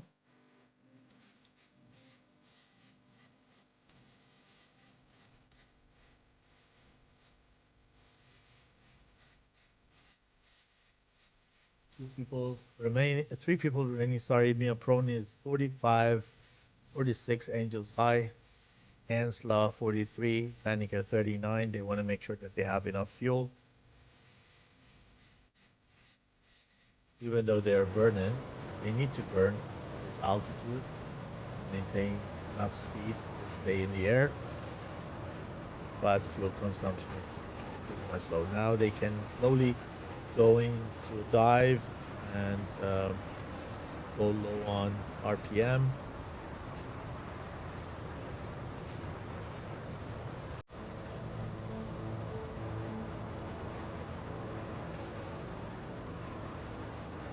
Both teams did a great job.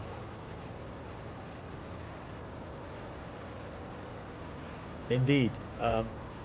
Tech writes that Nazi did great flying, SATAC Cold War. And yes, we hope to see them back.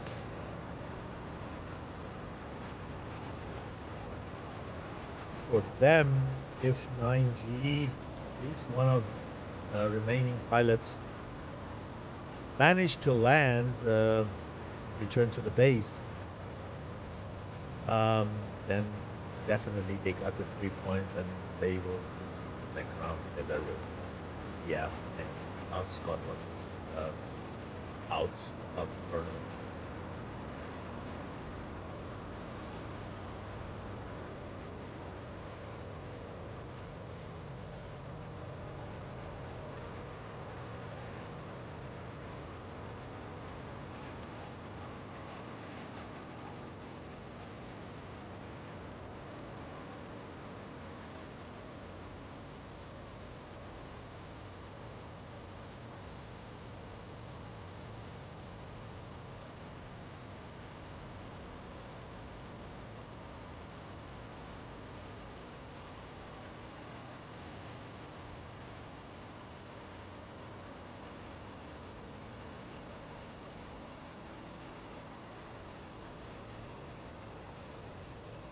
Thanks for follow, Ixon. Great flying. You guys did a great job.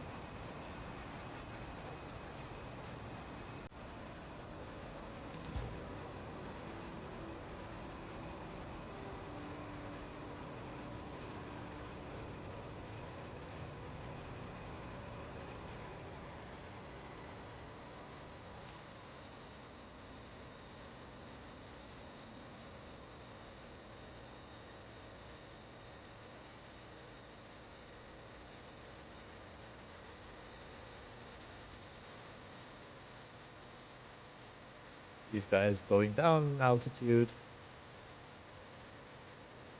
The home base is in sight.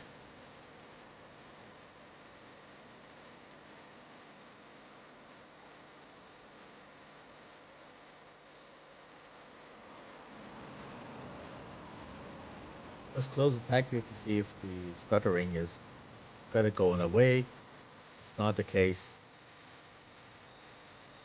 So it stays MS2.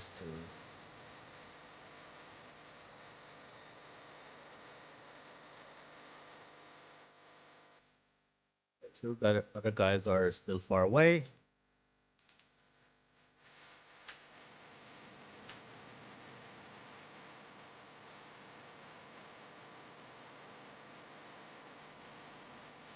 Not a direct landing. Okay, correction of course, I believe, or try to pull a bit of G to reduce the speed because he's still 260 knots fast. Okay, now down to 220. That's good.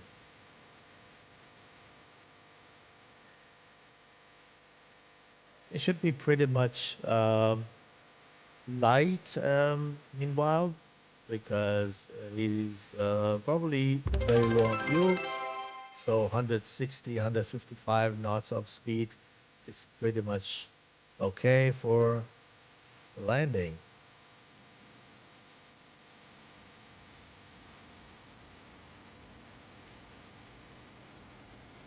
Wormwood, thanks for following, sir. Tech, you're making me blush.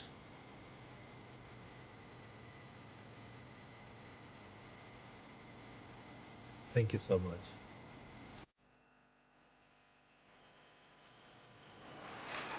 Here we go.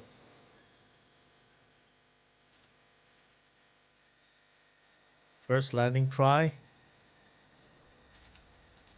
will be successful. Goes down. Well done.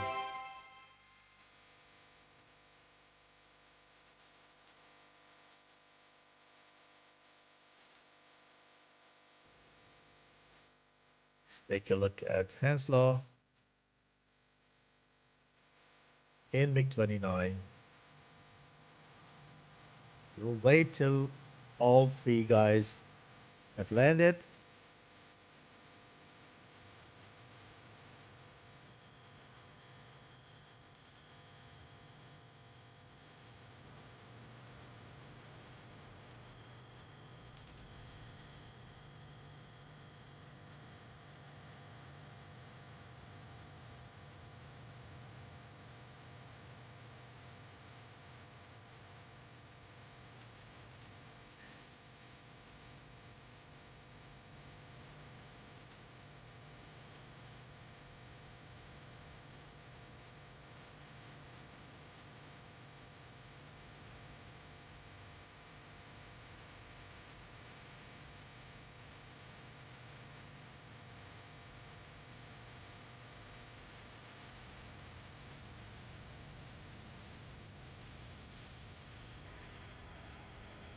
So, how is the next step? What's the next step? So, we're gonna have the schedule for the elimination round very soon. So, guys, make sure you are on SATAC Discord. Tech, feel free if you want to just post the invite to SATAC Discord server here. You guys can go there and join the Discord server and make sure that you get the information there. What is the schedule result? And be always ahead of announcements. We do announce once we want to go live the same day, but then you can plan a bit longer ahead to see the match of your choice when you're aware of the schedule in advance. So, and there's also the possibility to chat, exchange with the other pilots and participant teams once you're there.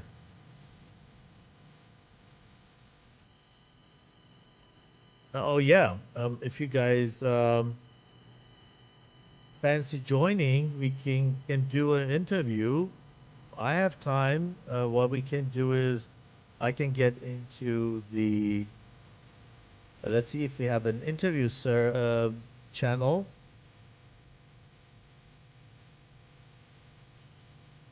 On the 51st. Um, yeah, we have an interview voice channel. So I hop in there.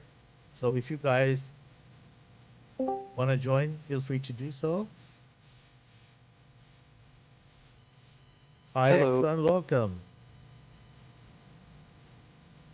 Say something, please. Yep. Can you hear me? Okay, I think the chat also hears you. Welcome. Perfect. Hello. Great performance. Thank So you. if somebody from the other team is also willing to join, it's up to them while we're watching Hanslock landing at this moment. Let me reduce the level of music.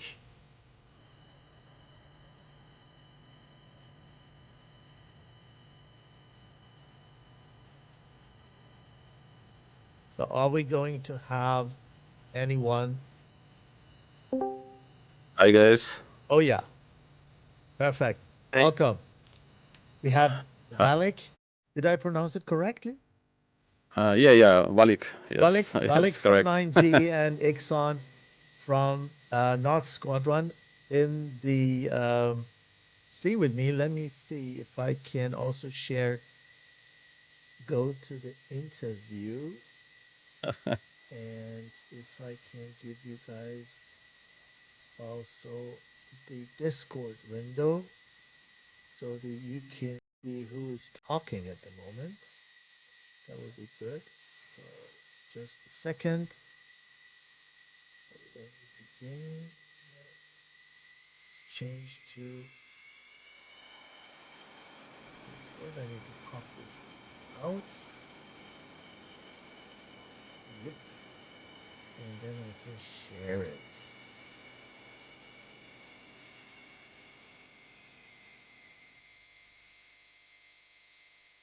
Just a sec. Sorry for that. Okay. Make it a bit smaller. Here we go. So now people can see who's talking, and this is good.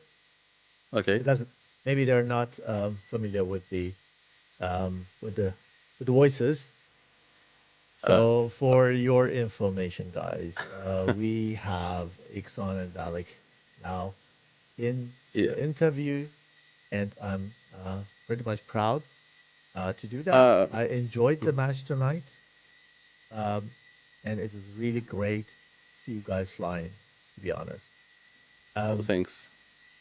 let me start with Knots first, and ask them how did they find the match in general. Pretty good. We had a pretty good match.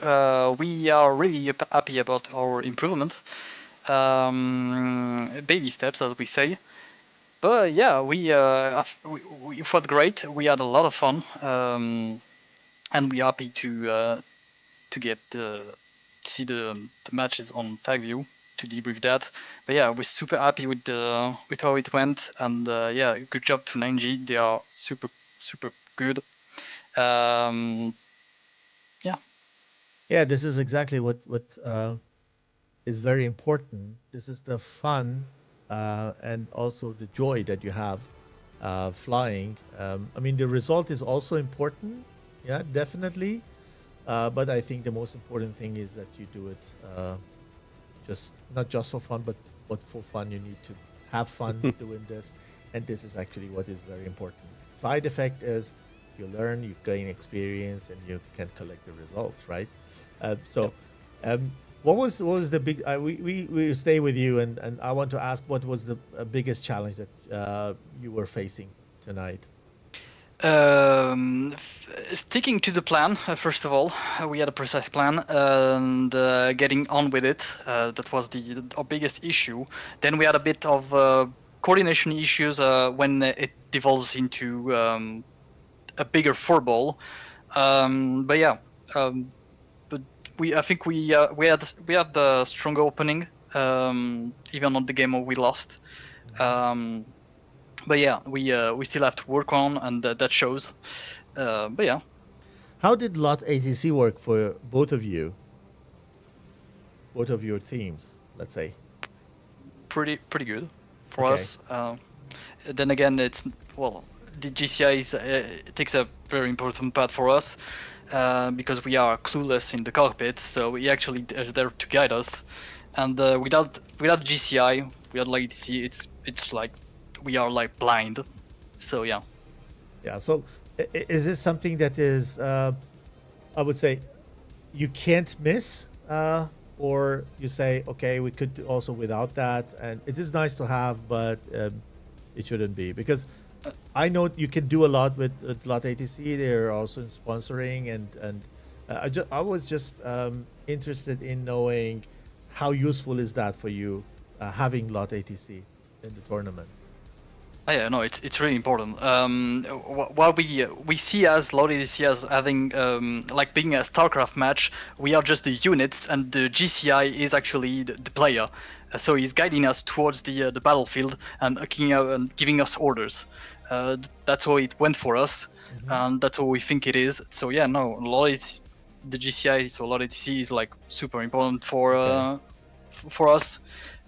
After the first engagement, that's super critical to have it, because you are bound to be tumbleweed, to not know where the enemy is, and you actually need some kind of awareness to where the enemy is and where you need to be to actually go for the enemy. Okay, yeah. So you take advantage of it in the SATAC, definitely. Yes. Okay, perfect. How is it for the other side? Do you think also LOT ATC is useful for you guys? Yes. LOT ATC is pretty good. It's good for us, and we don't have problem with it. We have a great GCI. We love him. Okay. And the big part of the victory is him. Yeah. And how was it as you just lost the first round? How did you feel? And it is maybe also a bit good for younger pilots, right? Or people who are less experienced with the competitions, to know how good teams deal with that, how they come back, and what you feel in that moment, what discussions going around, how do you communicate that, how is the moral, and how you deal with it? It's make us nervous a little, and we yelling to each other. Oh yeah, and, it gets loud in the changing room. But we reconsider our tactics after the first round, and change a little our tactics, and it works. Nice. All good. Nice. Thank you, Banana, for the stream. Thank you very much. Absolutely. Thank you. And thank you. Excellent organization. SATAC is the best tournament, I think, in DCS now. And special thanks for the mission. Special thanks for the mission without water. Yeah, this is difficult. Every time I stream a match, which is happening over water, I say, oh, poor guys, because I don't want to fly in that situation. Everywhere is blue. You get vertigo very easily, and then it is very difficult to understand how far you are from the water, especially when you fly a Fox 1, Fox 2 tournament. When you're Fox 3, you're a bit higher. Okay, it's okay, but you go very low with Fox 1, Fox 2, and you want to recover sometimes, and it's sometimes very, very late. It's very difficult. And I tell again and again in my streams that is not easy flying at this level, right? If some people watch and say, maybe it looks easier than it is, but it's not. I can remember years back as I flew my first competition, and I know still how I felt at that time. I don't want to go through that learning curve again. Yeah, so it's true. So what is for NUTS now? The plan? Any tournament you guys are planning to fly on any soon? At this moment, no, but we'll see the opportunities we get, and we'll see. We'll see. Because 9G has still a little bit of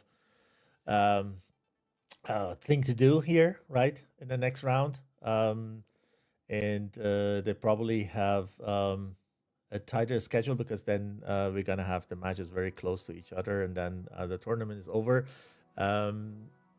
We're gonna probably see also a SATAC 24, not the Cold War edition this year. I don't think so. So probably it's gonna be then next year somehow. This is an option. Couple of other tournaments are coming up, ACC I think, but are we going to see you guys any soon in other tournaments? Yeah, we're going on ACC too. You got ACC, okay, great. Yeah, we participate, and we will perfect. join this. Yeah, nice. Nice. So it was great watching you. Great show. Everybody wanted to see a 3-round match. You delivered that. So a big thank. Last words to you. When you want to share anything with anyone, please feel free to do so. Thank you for all. We gonna fly on this tournament and another tournaments, and 9G will show the best and great game. All what we can. We show what we can. Let me ask you something, because I am really low on information, to be honest, with regards to 9G, and as I was not streaming SATAC very often, because I was jumping in because now we are a little bit short of a streamer, and tonight Airshow was flying for NUTS, so he couldn't do that. So I'm not a good streamer, and I just help out whenever I can. And I need to confess that I was very low on information on 9G. And I just got the info that I could jump in and do that for tonight. I had no time to reach out to you guys and ask for it. But can you give us, or give me at least, a bit of intro, what 9G is, where you guys are coming from, and do you have a community in the Squadron Discord server or anything? We are the team from community virtual pilot. This is Discord community. On the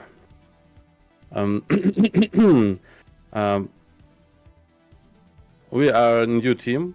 Our members are mainly from Russia, Belarus, and Ukraine. Okay, so you probably speak Russian among yourself, right? Yeah. Okay. English is difficult for me. Sorry. It's nice. It's really nice to know that you have Ukrainian, you have Russian and Belarusians in your team. So this is really really good, and this is how it should be. So great job, guys. Thanks for sharing that. Thank you. And the NUTS, maybe if you want to introduce your squadron, this is a good chance maybe to just give the audience a little bit more introduction, because I think you guys are also new under that name to the competitive, if I'm not wrong. Oh yeah. As we were mainly PvE. First of all, it's been like half a year. The squadron has existed. But yeah, we've just joined SATAC for this edition, and yeah, we are just enjoying PvP and learning on the way, which was an experience we wanted to have, but didn't really have the push to go. We weren't not saying that was about courage, but I mean, the opportunity presented itself to replace a team, and we took it. And now we just like we went with it. We are learning on the way, and yeah, a good stuff. Yeah, but absolutely, absolutely. So we are looking forward to seeing even more from you guys, from both of you. Great. I appreciate you joining the interview. That was a spontaneous act, and we managed to do it. I hope the audience like it. Best of luck for both of you in the future, and thanks everyone for being in the stream tonight. 81 Banana together with my dear guests here. Wish you all the best, a safe flight, and talk to you and see you soon. Thank you, Banana, and thank you, Ixon. A good game. Yeah, thank you. Really good game, and thank you to everyone involved in the competition. Thank you. Have a good time. Bye-bye. Thank you. Bye-bye. Bye. Affirmative, Top Gun 556, fly heading 040, maintain 16,000, report field in sight.